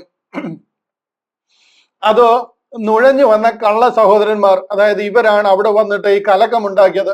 നിങ്ങൾ ന്യായപ്രമാണം ഫോളോ ചെയ്യണം, നിങ്ങൾ മോശ പഠിപ്പിച്ചിരിക്കുന്ന പരിച്ഛേദന ഏൽക്കണം എന്നൊക്കെ പറഞ്ഞിരിക്കുന്ന കള്ള സഹോദരന്മാർ നിമിത്തമായിരുന്നു. കള്ള സഹോദരന്മാർ എന്ന് പറയുന്നത് ഇവിടെ വന്ന് ഈ കലക്കമുണ്ടായിരിക്കുന്ന സഹോദരന്മാർ, അവർ നമ്മെ അടിമപ്പെടുത്തേണ്ടതിന് ക്രിസ്തുവേശുവിൽ നമുക്കുള്ള സ്വാതന്ത്ര്യം ഉറ്റുനോക്കുവാൻ നുഴഞ്ഞു വന്നിരിക്കുന്നു. ഇവിടെ എന്താണ് നടക്കുന്നത്, പോളിന്റെ സഭയിൽ എന്താണ് പോൾ പഠിപ്പിക്കുന്നത് എന്ന് മനസ്സിലാക്കുവാനായിട്ട് നുഴഞ്ഞു വന്നവര് അവരുടെ ആ ക്രിസ്തീയ സ്വാതന്ത്ര്യം, അവര് ക്രിസ്തുവേശുവിൽ അവര് സ്വതന്ത്രരാണ്, അവര് സ്വാതന്ത്ര്യം പ്രാപിച്ചിരിക്കുന്നു. അതായത് യേശു ക്രിസ്തുവിൽ നിങ്ങൾ സ്വതന്ത്രരാണെന്നുള്ള ആ സ്വാതന്ത്ര്യം അവർക്ക് ആ സ്വാതന്ത്ര്യം ഉറ്റുനോക്കുവാൻ നുഴഞ്ഞു വന്നിരിക്കുന്നു. അതിന്റെ 5-ാമത്തെ വാക്യം, സുവിശേഷത്തിന്റെ സത്യം നിങ്ങളോടുകൂടെ നിലനിൽക്കേണ്ടതിന് ഞങ്ങൾ അവർക്ക് ഒരു നാഴിക പോലും വഴങ്ങിക്കൊടുത്തില്ല. ഞാൻ അതിലേക്ക് വരാം, 5-ാം അധ്യായത്തിലേക്ക് വരാം. ഇവിടെ നിങ്ങളോട് അറിയിച്ച സുവിശേഷം അല്ല എന്റെ മേൽ ഭരമേൽപ്പിച്ചിരിക്കുന്നത് എന്ന് പൗലോസ് അപ്പോസ്തലൻ അവർക്ക് വിവരിച്ചു കൊടുക്കുവാനായിട്ട്, അത് ഉറപ്പാക്കി കൊടുക്കുവാൻ പരിച്ഛേദന ഏൽക്കാത്ത തീത്തോസ് എന്ന് പറയുന്ന ഒരു സഹോദരനെ കൂടെ ചേർത്തുകൊണ്ട്, തെളിവിനായിട്ട് ആ ഒരു സഹോദരനെ കൂടെ ചേർത്തുകൊണ്ട് ഈ കൗൺസിലിലേക്ക് വരികയാണ്. ഇവിടെ വന്ന് അത് കൂടുന്ന രംഗമാണ്. അതിന്റെ 5-ാം വാക്യത്തിൽ ഇങ്ങനെയാണ് നമ്മൾ വായിച്ചത്, സുവിശേഷത്തിന്റെ സത്യം നിങ്ങളോടുകൂടെ നിലനിൽക്കേണ്ടതിന് ഞങ്ങൾ അവർക്ക് ഒരു നാഴിക പോലും വഴങ്ങിക്കൊടുത്തില്ല. ഇവിടെ ഒരു വലിയ ആർഗ്യുമെന്റ് നടക്കുക. വന്ന പഴയ പരീശന്മാരെല്ലാരും പറഞ്ഞു ഇവരെല്ലാവരും പരിച്ഛേദന ഏൽക്കണം. 15-ാമത്തെ അധ്യായം പഠിക്കുമ്പോൾ നമുക്ക് കാണാം, ഇവരെല്ലാവരും പരിച്ഛേദന ഏൽക്കണം, മോശയുടെ ന്യായപ്രമാണം ഫോളോ ചെയ്യണം. അവിടെ നിശബ്ദമായിട്ടിരിക്കുകയല്ല, വലിയൊരു ആർഗ്യുമെന്റ് എങ്ങനെയെങ്കിലും പറഞ്ഞ് പോളിനെ ഒന്ന് കൺവീൻസ് ചെയ്യുവാനായിട്ട് അവർ നോക്കുക. വലിയ ആർഗ്യുമെന്റ് അവിടെ നടക്കുന്നത്. ആ ആർഗ്യുമെന്റ് നടന്നെടുത്ത് പോള് പറയുക, സുവിശേഷത്തിന്റെ സത്യം, അതായത് എന്നിൽ കൂടെ ഭരമേൽപ്പിച്ചിരിക്കുന്ന ആ സുവിശേഷത്തിന്റെ സത്യം നിങ്ങളോടുകൂടെ നിലനിൽക്കേണ്ടതിന്, അത് വിട്ടുപോകാതെ എന്നെ ദൈവം ഏൽപ്പിച്ച ആ സത്യം നിങ്ങളോടുകൂടെ നിലനിൽക്കേണ്ടതിന് ഞങ്ങൾ അവർക്ക് ഒരു നാഴിക പോലും വഴങ്ങിക്കൊടുത്തില്ല. യാതൊരു വിധത്തിലും അവര് നമ്മളെ കൺവീൻസ് ചെയ്യുവാനായിട്ട് നമ്മൾ അനുവദിച്ചില്ല. മനസ്സിലാകുന്നുണ്ടോ? പോളിനെ ഇവിടെ പരീശന്മാരും പല നിലയിലും ശാസ്ത്രിമാരും, ഗമാലിയൽ ശാസ്ത്രിമാരും മാതിരിയുള്ള ശാസ്ത്രിമാരും, ഈ വിഷയം അറിയാവുന്ന 12 അപ്പോസ്തലന്മാരും, അവരെല്ലാവരും മണിക്കൂറുകളോളം ഇതില് ഡിസ്കഷൻ നടക്കുകയാണ്. ഇവരെല്ലാം പോളിനെ ഭരമേൽപ്പിച്ച ശുശ്രൂഷയും അതിന്റെ ഉത്തരവാദിത്വവും പന്തിരുവരെ ഭരമേൽപ്പിച്ചതുപോലെ മഹത്വമേറിയ ഒരു ശുശ്രൂഷയാണ് ദൈവം തന്നെ ഭരമേൽപ്പിച്ചിരിക്കുന്നതെന്ന് പോൾ പറഞ്ഞ് വ്യക്തമായിട്ട് അവർക്ക് മനസ്സിലാക്കി കൊടുത്തുകൊണ്ടിരിക്കുകയാണ്. ഇവിടെ തിരുവചനം പോൾ ഒന്നും എഴുതിയിട്ടില്ല. ഞാൻ എഴുതിയിരിക്കുന്ന വചനങ്ങൾ എടുത്ത് വായിച്ചു നോക്കാനോ ആ റെഫറൻസ് കാണിക്കാനോ ഒന്നുമില്ല. ഇത് തുടക്കമാണ് ഈ കാര്യങ്ങളുടെ. പോളിന് കൊടുത്തിരിക്കുന്ന വെളിപ്പാടുകളൊന്നും എഴുതിയെടുത്തിട്ടില്ല. അല്ലെന്നുണ്ടെങ്കിൽ അതുപോലൊരു പുസ്തകമോ 13 ലേഖനങ്ങൾ ഞാൻ എഴുതിയെന്ന് പറയാൻ കാണിക്കാനോ ഒന്നുമില്ല. തനിക്ക് ലഭിച്ചിരിക്കുന്ന ദൈവിക വെളിപ്പാടും തന്റെ മേൽ ദൈവം പകർന്നിരിക്കുന്ന ദൈവകൃപയുമാണ് തനിക്ക് ആധാരമായിട്ടുള്ളത്. അവിടെ ഈ 1000 വർഷമായിട്ട് ഫോളോ ചെയ്യുന്ന യഹൂദന്മാരും പിതാക്കന്മാരും മുതലേ അവർക്ക് ലഭിച്ചിരിക്കുന്ന ദൈവിക വാഗ്ദത്തങ്ങളും 33.5 വർഷം കർത്താവ് ലോകത്തിലായി 3.5 വർഷം 12 ശിഷ്യന്മാരെ കൂടെ കൊണ്ട് നടന്ന് അവരോട് ഈ സുവിശേഷം പറഞ്ഞു കൊടുത്തിരിക്കുന്നതും ഒക്കെ ആയിട്ടുള്ള ഒരു റിച്ച് ബാക്ക്ഗ്രൗണ്ടിൽ അവർ നിൽക്കുന്നത്. അവരോട് പൗലോസ് അപ്പോസ്തലൻ ഈ കാര്യം പറയുകയും ഇതിനു വേണ്ടി വാദിക്കുകയും ചെയ്യണമെന്നുണ്ടെങ്കിൽ ദൈവ കൃപയല്ലാതെ വേറെ ഒന്നും തന്റെ സൈഡിലില്ല. ആ സുവിശേഷത്തിന്, അതുകൊണ്ട് പോൾ പറയുക, സുവിശേഷത്തിന്റെ സത്യം നിങ്ങളോട് കൂടെ നിലനിൽക്കേണ്ടതിന് ഞങ്ങൾ അവർക്ക് ഒരു നാഴിക പോലും വഴങ്ങിക്കൊടുത്തിട്ടില്ല. ഹല്ലേലൂയ. ഇവിടെ പോൾ പറയുന്നത്, ഇവരോട് ആവശ്യപ്പെടുന്നത്, നിങ്ങളും നിങ്ങളുടെ കൂടെയുള്ള സഭയും നിങ്ങളിൽ കൂടെ രക്ഷിക്കപ്പെട്ടിരിക്കുന്ന ദൈവജനവും മനസ്സിലാക്കേണ്ടുന്നത്, എന്നെ ദൈവം ഒരു ഉത്തരവാദിത്വം, ഒരു ശുശ്രൂഷ പരമേൽപ്പിച്ചിരിക്കുന്നു. അതിൽ നിങ്ങൾ ഇന്റർഫിയർ ചെയ്യരുത്. അത് ദൈവം എന്നെ ഏൽപ്പിച്ചിരിക്കുന്ന ഒരു മിനിസ്ട്രിയാണ്. അത് എൻ്റെ മേൽ ദൈവം കമ്മിറ്റ് ചെയ്തിരിക്കുന്ന ഒരു ഉത്തരവാദിത്വമാണ് എന്ന് പൗലോസ് ഇവരോട് പറഞ്ഞ് മനസ്സിലാക്കിയാണ്. പോൾ അവിടെ പോയത് താൻ ചെയ്യുന്നത് പന്തിരുവര് ചെയ്യുന്നത് തന്നെയാണോ എന്ന് ക്രോസ് ചെക്ക് ചെയ്യാൻ പോയത് അല്ല. ഞാൻ അതിവിടെ അടിവരയിട്ട് ഉറപ്പിക്കാം. ഗലാത്യ ലേഖനം 2-ാം അധ്യായം തുടർമാനമായിട്ടും വളരെ ശ്രദ്ധയോട് നമുക്ക് പഠിച്ചു കഴിഞ്ഞാൽ കാണാം. അതിന്റെ 6-ാം വാക്യം നോക്കിയാട്ട് 6-ാം വാക്യത്തിൽ പറയുകയാണ്, പ്രമാണികളായവരോ അവർ പണ്ട് എങ്ങനെയുള്ളവരായിരുന്നാലും എനിക്ക് ഏതുമില്ല. പോൾ പറയുകയാണ്, ഈ പന്തിരുവര് കർത്താവിന്റെ കൂടെ നടന്നവരും കർത്താവിൽ നിന്ന് പ്രാപിച്ചവരുമാണ്. അവർ എങ്ങനെ ആയിരുന്നാലും അവരെന്ത് പ്രാപിച്ചാലും ഞാൻ പ്രാപിച്ചതില് അതിൽ ഒട്ടും കുറവല്ല ഞാൻ പ്രാപിച്ചതെന്ന് പോളിന് അറിയാം. കാര്യം യേശു ക്രിസ്തു പോളിന് വെളിപ്പെട്ടിരിക്കുക, കർത്താവ് പേഴ്സണലി സംസാരിച്ചിരിക്കുക. അതുകൊണ്ട് ആകാശത്തെ നിന്ന് ഒരു ദൂതൻ വന്ന് പറഞ്ഞാൽ പോലും ഞാൻ അതിന്റെ അപ്പുറത്ത് പോകാൻ സമ്മതിക്കത്തില്ല. കാര്യം കർത്താവ് എന്നോട് പറഞ്ഞിരിക്കുക. അതുകൊണ്ട് അപ്പോൾ ഗലാത്യയിലെ സഭയോട് പറയുന്നത്, ഞങ്ങളിൽ ഇനി ഒരാളാകട്ടെ, സ്വർഗത്തിൽ നിന്നൊരു ദൂതനാകട്ടെ വന്ന് പറഞ്ഞാൽ അവൻ ശപിക്കപ്പെട്ടവന്. അത്രയ്ക്ക് ഉറപ്പ് പറയാനായിട്ട് പോളിനോട് പേഴ്സണലായിട്ട് ദൈവം വന്ന് ഇടപെട്ടിരിക്കുക. നീ ഉപദ്രവിക്കുന്ന യേശു ആകുന്നു ഞാനെന്ന് പറഞ്ഞിരിക്കുക. നിന്നെ ഞാൻ ജാതികളുടെ അപ്പോസ്തലനായി നിയമിക്കാൻ ഇപ്പോൾ നിനക്ക് പ്രത്യക്ഷനായിരിക്കുന്നു എന്ന് പറഞ്ഞിരിക്കുക. അങ്ങനെ ഒരു ഉത്തരവാദിത്വം ഏൽപ്പിച്ചപ്പോൾ ഞാൻ ആ സ്വർഗീയ ദർശനത്തിന് അനുസരണക്കേട് കാണിക്കത്തില്ലെന്ന് രാജാവിന്റെ മുന്നിൽ പറഞ്ഞ പോളാ. ആ പോൾ പന്തിരുവരെടുക്കൽ പറയുകയാണ്, അവർ എങ്ങനെയുള്ളവരായിരുന്നാലും എനിക്ക് ഏതുമില്ല. ദൈവം മനുഷ്യന്റെ മുഖം നോക്കുന്നില്ല. പ്രമാണികൾ എനിക്കൊന്നും ഗ്രഹിപ്പിച്ചു തന്നിട്ടില്ല. ഇവരെന്നെ ഒന്നും പഠിപ്പിച്ചു തന്നിട്ടില്ല. ഇവരുടെ ശിക്ഷണത്തിൽ ഞാൻ മനസ്സിലാക്കിയ ഒരു കാര്യമല്ല ഞാൻ ഇവിടെ തെറ്റായിട്ട് പഠിപ്പിക്കുന്നുണ്ടെങ്കിൽ പഠിപ്പിക്കുന്നത്. എന്നെ ദൈവം ഏൽപ്പിച്ചിരിക്കുന്ന ഒരു ഉത്തരവാദിത്വമാണ്. അത് ഇവർക്ക് അറിയാത്തത് കൊണ്ട് ഇവരതിൽ ഇന്റർഫിയർ ചെയ്യാൻ ചാൻസ് ഉണ്ട്. ഇവരുടെ സഭയിൽ നിന്ന് വന്നിരിക്കുന്ന ആൾക്കാരാണ് അവിടെ വന്നിപ്പോ ഈ കലക്കം ഉണ്ടായിരിക്കുന്നത്. അതുകൊണ്ട് ഇവർക്ക് ആദ്യം മനസ്സിലാകണം, ഇവരുടെ സഭകളിലെല്ലാം ഇവർ ലെറ്റർ കൊടുത്ത് അയക്കണം. അവരോട് പറയണം, ഇവിടെ ദൈവം പൗലോസ് അപ്പോസ്തലനോട് ആരംഭിച്ചിരിക്കുന്ന ഒരു സ്വർഗീയ പദ്ധതിയുണ്ട്. അതിൽ അവരുടെ ഇൻസ്ട്രക്ഷൻ അനുസരിച്ച് കാര്യങ്ങൾ പോകുവാനായിട്ട് അവരെ അനുവദിക്കണം. ഇവിടെ പൗലോസ് അപ്പോസ്തലൻ വരുന്നത് പന്തിരുവരോട് ചോദിക്കാനല്ല. അവർ ആര് തന്നെ ആയാലും എനിക്ക് ഏതുമില്ല. ദൈവം മനുഷ്യന്റെ മുഖം നോക്കുന്നില്ല. അവർ എനിക്കൊന്നും ഗ്രഹിപ്പിച്ച് തന്നിട്ടില്ല. അടുത്ത വാക്യം നോക്കിയാൽ നമുക്ക് കാണാം, കോൺട്രാറി വൈസ്, കണ്ടില്ല, but കോൺട്രാറി vice when they saw that the gospel of the uncircumcision was committed unto me as the gospel of the circumcision was unto Peter. പഠിപ്പിച്ച് തന്നിട്ടില്ല എന്ന് തന്നെയല്ല, നേരെ മറിച്ച് അവർ എനിക്കൊന്നും മനസ്സിലാക്കി തന്നിട്ടില്ല. കാര്യം ഞാൻ അവരുടെ കൂടെ നിന്നിട്ടേ ഇല്ല. ഈ കാര്യവും നമ്മൾ ക്രിസ്ത്യാനികൾക്ക് അറിയത്തില്ല. നമ്മൾ ക്രിസ്ത്യാനികൾ വിചാരിച്ചിരിക്കുന്നത് എന്താണെന്നറിയാമോ? പൗലോസ് അപ്പോസ്തലനെ ദമസ്കോസിൽ വെച്ച് ദൈവം പിടിച്ചു, അവിടെ വീണു. അതിനുശേഷം അനന്യാസ് വന്നു, സ്നാനപ്പെടുത്തി. അടുത്ത ദിവസങ്ങളിൽ 2-3 ദിവസമൊക്കെ ദമസ്കോസിൽ പ്രസംഗിച്ചു. അതിനുശേഷം കൊട്ടയിൽ കയറ്റി അവിടെ നിന്ന് മതിൽ കൂടി ഇറക്കി വിട്ടു. താൻ യെരുശലേമിൽ പോരുന്നു. ഇതാ നമ്മൾ മനസ്സിലാക്കി വെച്ചിരിക്കുന്നത്. യെരുശലേമിൽ വെച്ച് പിന്നെ ദൈവത്തിന്റെ വിളി കേട്ടു. അങ്ങനെ സൗദി അറേബ്യയിൽ പോയി. അവിടെ നിന്ന് വീണ്ടും യെരുശലേമിൽ വന്നു. മീനിങ് പൗലോസ് അപ്പോസ്തലൻ യെരുശലേമിൽ വരികയും പന്തിരുവരോട് ചേർന്ന് ഈ കാര്യങ്ങളൊക്കെ പഠിച്ചെടുക്കുകയും ചെയ്തിരിക്കുന്നു. അപ്പൊ പന്തിരുവരെക്കാട്ടിൽ കുറെ കൂടെ ന്യായപ്രമാണം അറിയാവുന്ന ആളായതിനാൽ ഇതിനെ കുറെ കൂടെ തീക്ഷ്ണമായിട്ട് തന്നിൽ കൂടെ പ്രവർത്തിച്ചിരിക്കുന്നു എന്നാണ് നമ്മൾ ക്രിസ്ത്യാനി മനസ്സിലാക്കിയിരിക്കുന്നത്. ഇതെല്ലാം തെറ്റാണ്. ഈ മനസ്സിലാക്കിയിരിക്കുന്ന എല്ലാം തെറ്റാണ്. പൗലോസ് അപ്പോസ്തലനെ ഡമസ്കോസിൽ വെച്ച് ദൈവം വിളിച്ചു കഴിഞ്ഞിട്ട് താൻ അടുത്ത ദിവസം വന്ന് അനന്യാസ് വന്ന് തന്റെ കണ്ണിൽ നിന്നും ചെതുമ്പൽ പോലെ ഒന്ന് വീണു പോവുകയും തന്നെ സ്നാനപ്പെടുത്തുകയും താൻ ഡമസ്കോസിൽ ശുശ്രൂഷിക്കുകയും ചെയ്തു.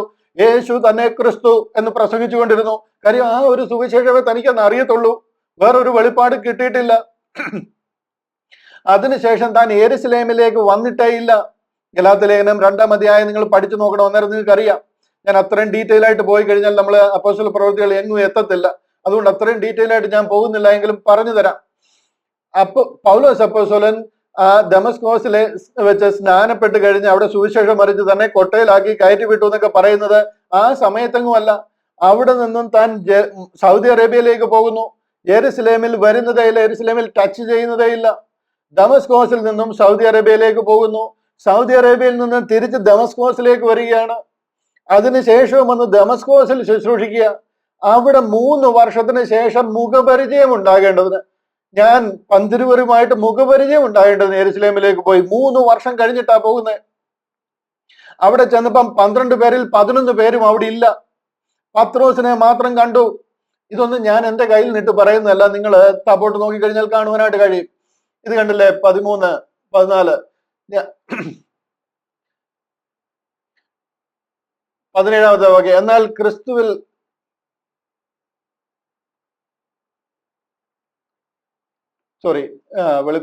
ഗലാത്യ ലേഖനം 1-ാം അധ്യായം.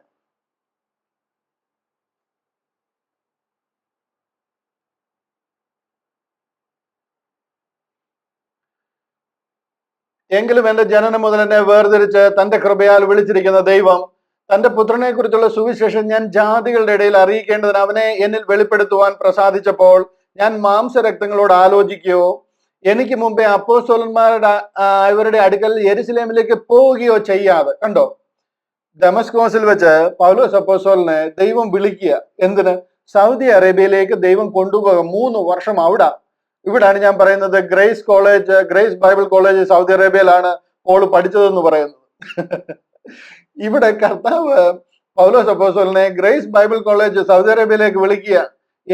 വിളിച്ചപ്പോൾ ഞാൻ എനിക്ക് മുമ്പേ അപ്പോസ്തലന്മാരായ 12 അടുക്കൽ പോയിട്ടില്ല. അവരുടെ അടുക്കൽ യെരുസലേമിലേക്ക് പോവുകയോ ചെയ്യാതെ നേരെ അറബിയിലേക്ക് പോവുകയും ദമസ്കോസിലേക്ക് മടങ്ങി പോരുകയും ചെയ്തു.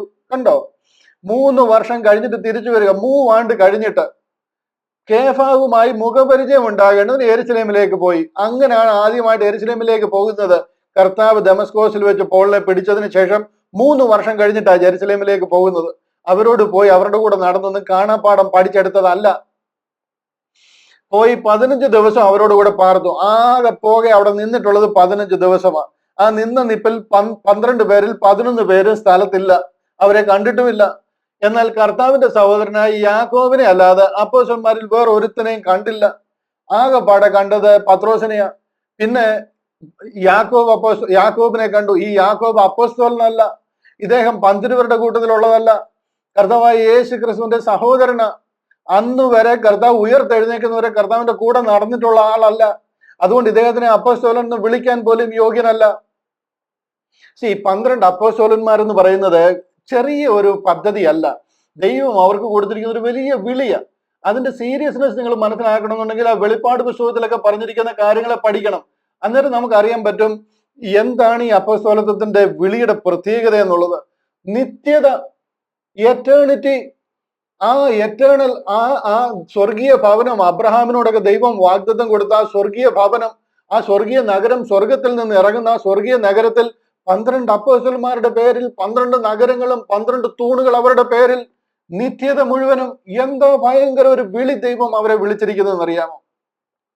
അതിൽ നമുക്ക് എല്ലാവരും അപ്പോസ്തലന്മാരാണെന്ന് പറയാൻ പറ്റത്തില്ല. 12 പേരെ ദൈവം എണ്ണി വിളിച്ചിരിക്കുക, 12 ഗോത്രങ്ങൾക്കും ന്യായാസനത്തിൽ ഇരിക്കുവാൻ വേണ്ടി. ഈ യാക്കോബിനെ ഇവിടെ കണ്ടു എന്ന് പറയുന്നത് കർത്താവിന്റെ സഹോദരനായ യാക്കോബിനെ കണ്ടു, ശരിയാ. പക്ഷെ ഇദ്ദേഹം കർത്താവിന്റെ ഈ കിങ്ഡം ഗോസ്പലിലെ അപ്പോസ്തലനല്ല. അതിന് അപ്പോസ്തലൻ ആകണമെന്നുണ്ടെങ്കിൽ കർത്താവിന്റെ കൂടെ, കർത്താവിന്റെ സ്നാനം മുതൽ മരണ പുനരുദ്ധാനം വരെ കൂടെ നടന്ന ഒരാളായിരിക്കണം. പരിശുദ്ധാത്മാവിനാൽ അഭിഷേകം പ്രാപിച്ചിരിക്കുന്ന ആളായിരിക്കണം. ഇതൊന്നും ചെയ്തിരിക്കുന്ന ആളല്ല ഈ യാക്കോബ് അപ്പോസ്തലൻ എന്ന് നമ്മൾ പറയുന്ന അപ്പോസ്തലൻ. കാര്യം ഇവിടെ ഇപ്പം ലീഡർ ഈ യാക്കോബ് അപ്പോസ്തലന്. തുടർമാനമായിട്ടുള്ള കാര്യങ്ങളിലേക്ക് വരുമ്പോൾ ഞാൻ അത് കാണിച്ചു തരാം, കൂടുതൽ എക്സ്പ്ലെയിൻ ചെയ്യാം. കിങ്ഡം ഗോസ്പലിന്റെയും കിങ്ഡം പ്രോമിസും ഡിമിനിഷ് ആകുന്നതിന്റെ അടുത്ത ഒരു ലക്ഷണമാ, അടുത്ത ഒരു പ്രധാന എക്സാമ്പിളാ ഈ യാക്കോബ് അപ്പോസ്തലനാണ് ഇവിടുത്തെ കാര്യങ്ങൾ ഇപ്പൊ തീരുമാനിക്കുന്നത്. 1-2 വാക്യങ്ങൾ ഞാൻ അത്രയും പറഞ്ഞ സ്ഥിതിക്ക് 1-2 വാക്യങ്ങൾ കൂടെ നിങ്ങളെന്ന് കാണിക്കാം. ഇവിടെ മത്തായിയുടെ സുവിശേഷം 13-ാം അധ്യായം 55-ാം വാക്യം. ഇത് കണ്ടില്ല, ഇവിടെ പറയുകയാണ്, ഇവൻ തച്ചന്റെ മകനല്ലയോ, ഇവന്റെ അമ്മ മറിയ എന്നവളല്ലയോ, ഇവന്റെ സഹോദരന്മാർ യാക്കോബ്, യോസെ, ശീമോൻ, യൂദ എന്നിവർ അല്ലയോ? ഈ യാക്കോബും യൂദായും ഒക്കെ യേശു ക്രിസ്തുവിന്റെ സഹോദരന്മാരാ. കത്തോലിക്കക്കാർ അത് അംഗീകരിക്കത്തില്ല. കാത്തലിക്സ് വിശ്വസിക്കുന്നത് മറിയയ്ക്ക് കർത്താവായ യേശു ക്രിസ്തു മാത്രമേ ഉണ്ടായിട്ടുള്ളൂ, ബാക്കിയുള്ളവർ ഒന്നും മറിയ പ്രസവിച്ചതല്ല എന്നാണ് പറയുന്നത്. ജനറലി പറയുന്നതാണ്, നിങ്ങൾ എല്ലാവരും എൻ്റെ സഹോദരി സഹോദരന്മാരാണെന്ന് പറയുന്നതാണെന്നാണ് അവർ പറഞ്ഞു വയ്ക്കുന്നത്. പക്ഷെ വചനം വളരെ വ്യക്തമായിട്ട് പറയുക, നിങ്ങൾ എല്ലാവരും എൻ്റെ സഹോദരി സഹോദരന്മാരാണെന്നുള്ളത് അതിന്റെ അർത്ഥമെന്നുണ്ടെങ്കിൽ ഇങ്ങനെ എടുത്തു പറയേണ്ട ആവശ്യമില്ല. ഇവന്റെ അമ്മ മറിയ അല്ലയോ? ഇവന്റെ സഹോദരന്മാർ യാക്കോബും യോസയും ശീമോനും യൂദയും എന്നിവർ അല്ലയോ? കർത്താവിന്റെ സഹോദരന്മാരാണ്. അതിലെ ഒരാളാണ് ഈ യാക്കോബ് എന്ന് പറയുന്നത്.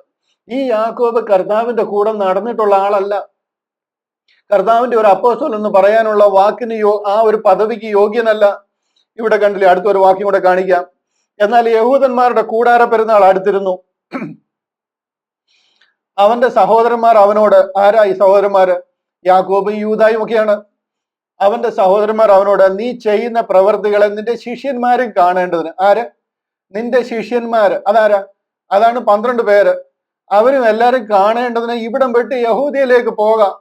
വീട്ടിൽ സഹോദരന്മാർ കർത്താവിനോട് പറയുന്ന ഒരു ഭാഗമാണ്. കൂടാര പെരുന്നാളാണ്. അവിടെ വന്നു കഴിഞ്ഞപ്പോൾ പറയാ, നിന്റെ ശിഷ്യന്മാരോടൊക്കെ ചേർന്നിട്ട് ഇവിടെ നിൽക്കാതെ ആ യെരുശലേമിൽ ചെന്ന് നീ ചെയ്യുന്ന പ്രവർത്തികളെ നിന്റെ ശിഷ്യന്മാരും കാണേണ്ടതിന് ഇവിടം വിട്ട് യഹൂദിയയിലേക്ക് പോകാം. പ്രസിദ്ധനാകുവാൻ ആഗ്രഹിക്കുന്നവൻ ആരും രഹസ്യത്തിൽ ഒന്നും ചെയ്യുന്നില്ലല്ലോ. നീ ഇത് ചെയ്യുന്നുവെങ്കിൽ ലോകത്തിന് നിന്നെ തന്നെ വെളിപ്പെടുത്തുക എന്ന് പറഞ്ഞു. ഇതാരായി പറയുന്നത്? കർത്താവിന്റെ സഹോദരന്മാരാ. എന്നിട്ട് അവന്റെ സഹോദരന്മാരാരും അവനിൽ വിശ്വസിച്ചില്ല. മനസ്സിലാകുന്നുണ്ടോ?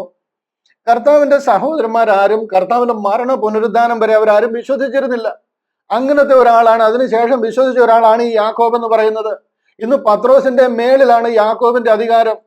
യാക്കോബാണ് അവിടുത്തെ വലിയ തിരുമേനി. ഇത് കാണുമ്പോൾ തന്നെ നിങ്ങൾ മനസ്സിലാക്കണം, കിങ്ഡം ഗോസ്പലിന്റെയും കിങ്ഡം പ്രോഗ്രാമിന്റെയും ഒരു ഡിമിനിഷ്മെന്റ് ആണ് ബേസിക്കലി. അതിന്റെ ഒരു ഫെയ്ഡിങ് ഓഫ് ആയിക്കൊണ്ടിരിക്കുക. ആ 12 പേരിൽ നിന്ന് തന്നെ കാര്യങ്ങൾ അപ്പോസ്തലൻ അല്ലാത്ത ഒരാളാണ് ലീഡ് ചെയ്തുകൊണ്ടിരിക്കുന്നത്. ഇതൊക്കെ ഞാൻ ഇങ്ങനെ പറയുമ്പോൾ എത്രമാത്രം നിങ്ങൾക്ക് ഉൾക്കൊള്ളുവാൻ കഴിയുമെന്ന് എനിക്ക് മനസ്സിലാകുന്നില്ല. എന്നിരുന്നാലും കാര്യങ്ങളെ നിങ്ങൾ ഗ്രഹിക്കുന്നു എന്ന് ഞാൻ വിശ്വസിക്കുന്നു. ഇവിടെ ഗലാത്യ ലേഖനം 2-ാം അധ്യായം 2-ാം അധ്യായത്തിൽ നിന്നായിരുന്നല്ലോ നമ്മൾ നിന്നിരുന്നത്. അതിന്റെ 7-ാമത്തെ വാക്യമാണ് നമ്മൾ വായിച്ചത്. പ്രമാണികളായവരോ എന്നെ ഒന്നും ഗ്രഹിപ്പിച്ചില്ല, നേരെ മറിച്ച് പരിച്ഛേദനയുടെ അപ്പോസ്തലത്വത്തിനായി പത്രോസിനോടുകൂടെ വ്യാപരിച്ചവൻ ജാതികൾക്കായി എന്നോടുകൂടെയും വ്യാപരിച്ചതുകൊണ്ട്. ഈ പരിച്ഛേദനക്കാർക്കുള്ള ഒരു ഉള്ള ഒരു സുവിശേഷമുണ്ട്. അതാണ് യേശു ക്രിസ്തുവിൽ കൂടെ ദൈവം അവരെ അറിയിച്ചിരിക്കുന്നതും മോശയുടെ ന്യായപ്രമാണം മുതലേ അവരോട് പറഞ്ഞിരിക്കുന്നതുമായ ഒരു സുവിശേഷം. അതിനായിട്ട് പത്രോസിനോട് കൂടെ വ്യാപരിച്ചവൻ.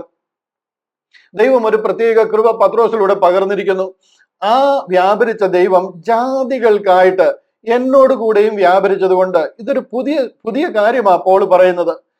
പത്രോസിൽ വ്യാപരിച്ച അതേ കാര്യം തന്നെ അല്ല പോളിൽ വ്യാപരിക്കുന്നത്. അത് ഇംഗ്ലീഷിൽ വളരെ ക്ലിയറാ. ഞാൻ വായിച്ചു കേൾപ്പിക്കാം. പത്രോസിന് പരിച്ഛേദനക്കാരുടെ ഇടയിലെ സുവിശേഷ ഘോഷണം എന്ന പോലെ എനിക്ക് അഗ്രചർമ്മക്കാരുടെ ഇടയിലെ സുവിശേഷ ഘോഷണം ഭരമേൽപ്പിച്ചിരിക്കുന്നു എന്ന് കണ്ട് എനിക്ക് ലഭിച്ച കൃപ അറിഞ്ഞുകൊണ്ട് തൂണുകളായി എണ്ണപ്പെട്ടിരുന്ന യാക്കോബും കേഫാവും യോഹനാനും ഞങ്ങൾ ജാതികളുടെ ഇടയിലും അവർ പരിച്ഛേദനക്കാരുടെ ഇടയിലും സുവിശേഷം അറിയിപ്പാൻ തക്കവണ്ണം എനിക്കും ബർന്നബാസിനും കൂട്ടായ്മയുടെ വലങ്കൈ തന്നു. ഈ കൂട്ടായ്മയുടെ വലങ്കൈ തന്നു എന്നൊക്കെ പറയുന്നത് അപ്പോസ്തല പ്രവൃത്തികൾ 15-ലെ ജെറുസലേം കൗൺസിലിന്റെ തീരുമാനം ഉറപ്പിക്കുക, ഫൈനൽ എഗ്രിമെന്റ് ഫൈനലൈസ് ചെയ്യുക. ഇവിടെ 7-ാം വാക്യം പറയുന്നത് കണ്ടില്ലോ. But കോൺട്രാറി vice when they saw that the gospel of the uncircumcision was committed unto me as the gospel of the circumcision was unto Peter. പത്രോസ് അപ്പോസ്തലന് കൊടുത്തതുപോലെ തന്നെ അവരുടെ അപ്പോസ്തലത്വത്തിനായി പത്രോസിനോട് കൂടെ വ്യാപരിച്ചവൻ ജാതികൾക്കായി എന്നോട് കൂടെ വ്യാപരിച്ചു. ഇത് രണ്ടും, 2 സുവിശേഷവും 2 ദൈവിക പദ്ധതിയുമാണ്. അടുത്ത വാക്യത്തിൽ ഇംഗ്ലീഷ് നോക്കിയേ. For he that wrote effectually in Peter to the apostleship of the circumcision, the same was mighty in me toward the Gentiles. പത്രോസിന് പരിച്ഛേദനക്കാരുടെ ഇടയിലെ സുവിശേഷ ഘോഷണം എന്ന പോലെ എനിക്ക് അഗ്രചർമ്മക്കാരുടെ ഇടയിലെ സുവിശേഷ ഘോഷണം. ഈ ഘോഷണത്തിന്റെ ആവശ്യം ആക്ച്വലി ഇവിടെ ഉള്ളതല്ല. ചുമ്മാതെ ഈ പരിഭാഷയിൽ ഒരു ഘോഷണം ആഡ് ചെയ്തതുകൊണ്ട് ഇവിടെ ആകെപ്പാടെ കൺഫ്യൂഷൻ ഉണ്ടാക്കി എന്നുള്ളതല്ലാതെ ഇതുകൊണ്ട് വേറെ ഒരു ഗുണവും ഉണ്ടായിട്ടില്ല. ഈ 7-ാമത്തെ വാക്യമാണ് 8-ാമത്തെ വാക്യത്തിൽ മലയാളത്തിൽ ട്രാൻസ്ലേറ്റ് ചെയ്തിരിക്കുന്നത്. ഇവിടെ ഒരു ഘോഷണവുമില്ല. 7-ാമത്തെ വാക്യം when they saw that the gospel of the circumcision was committed unto me as the gospel of the uncircumcision was unto Peter. മനസ്സിലായോ? ഇവിടെ ഒരു ഘോഷണവും പറഞ്ഞിട്ടില്ല. എന്നാൽ മലയാളത്തിൽ അങ്ങനെ ഒരു ഘോഷണം ചേർത്തത് കാരണം നമുക്ക് ആകെപ്പാടെ കൺഫ്യൂഷനായി.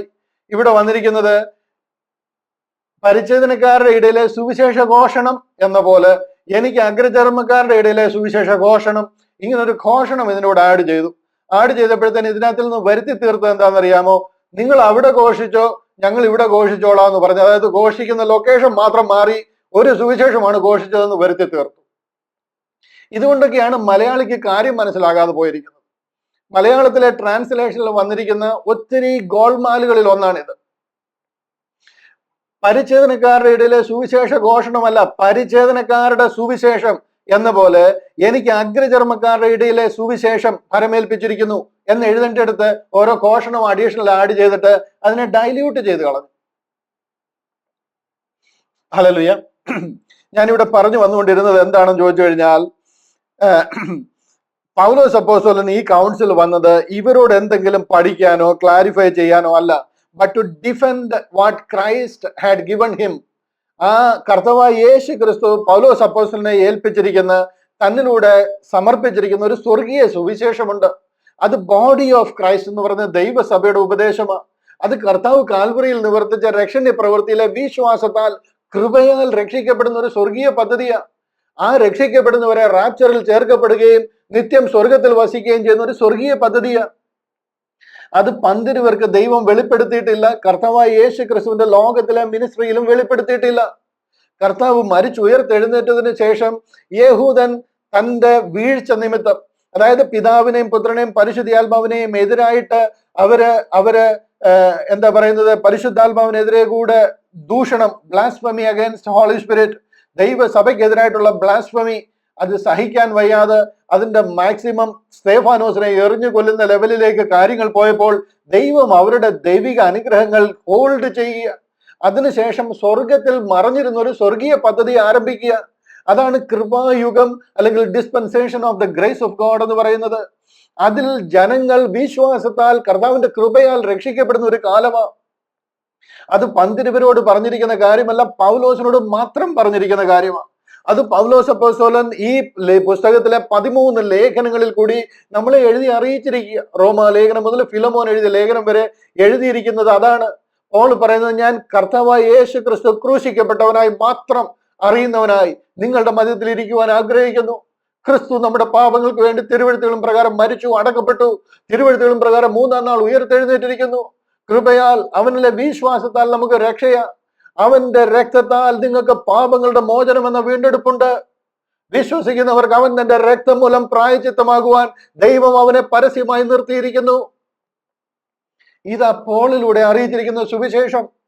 ഇത് ഡിസ്പെൻസേഷൻ ഓഫ് ഗ്രേസ് എന്ന് പറയുന്ന ഒരു കാലഘട്ടം ആരംഭിച്ചിരിക്കുക. അത് പന്തിരുവരോട് ചോദിച്ചാൽ അവർക്ക് അറിയത്തില്ല. അതുകൊണ്ട് അവരോട് ചോദിച്ച് എന്തെങ്കിലും കറക്റ്റ് ചെയ്യാൻ വന്നതല്ല, തന്നെ ഏൽപ്പിച്ചിരിക്കുന്ന ഒരു ശുശ്രൂഷയുണ്ട്.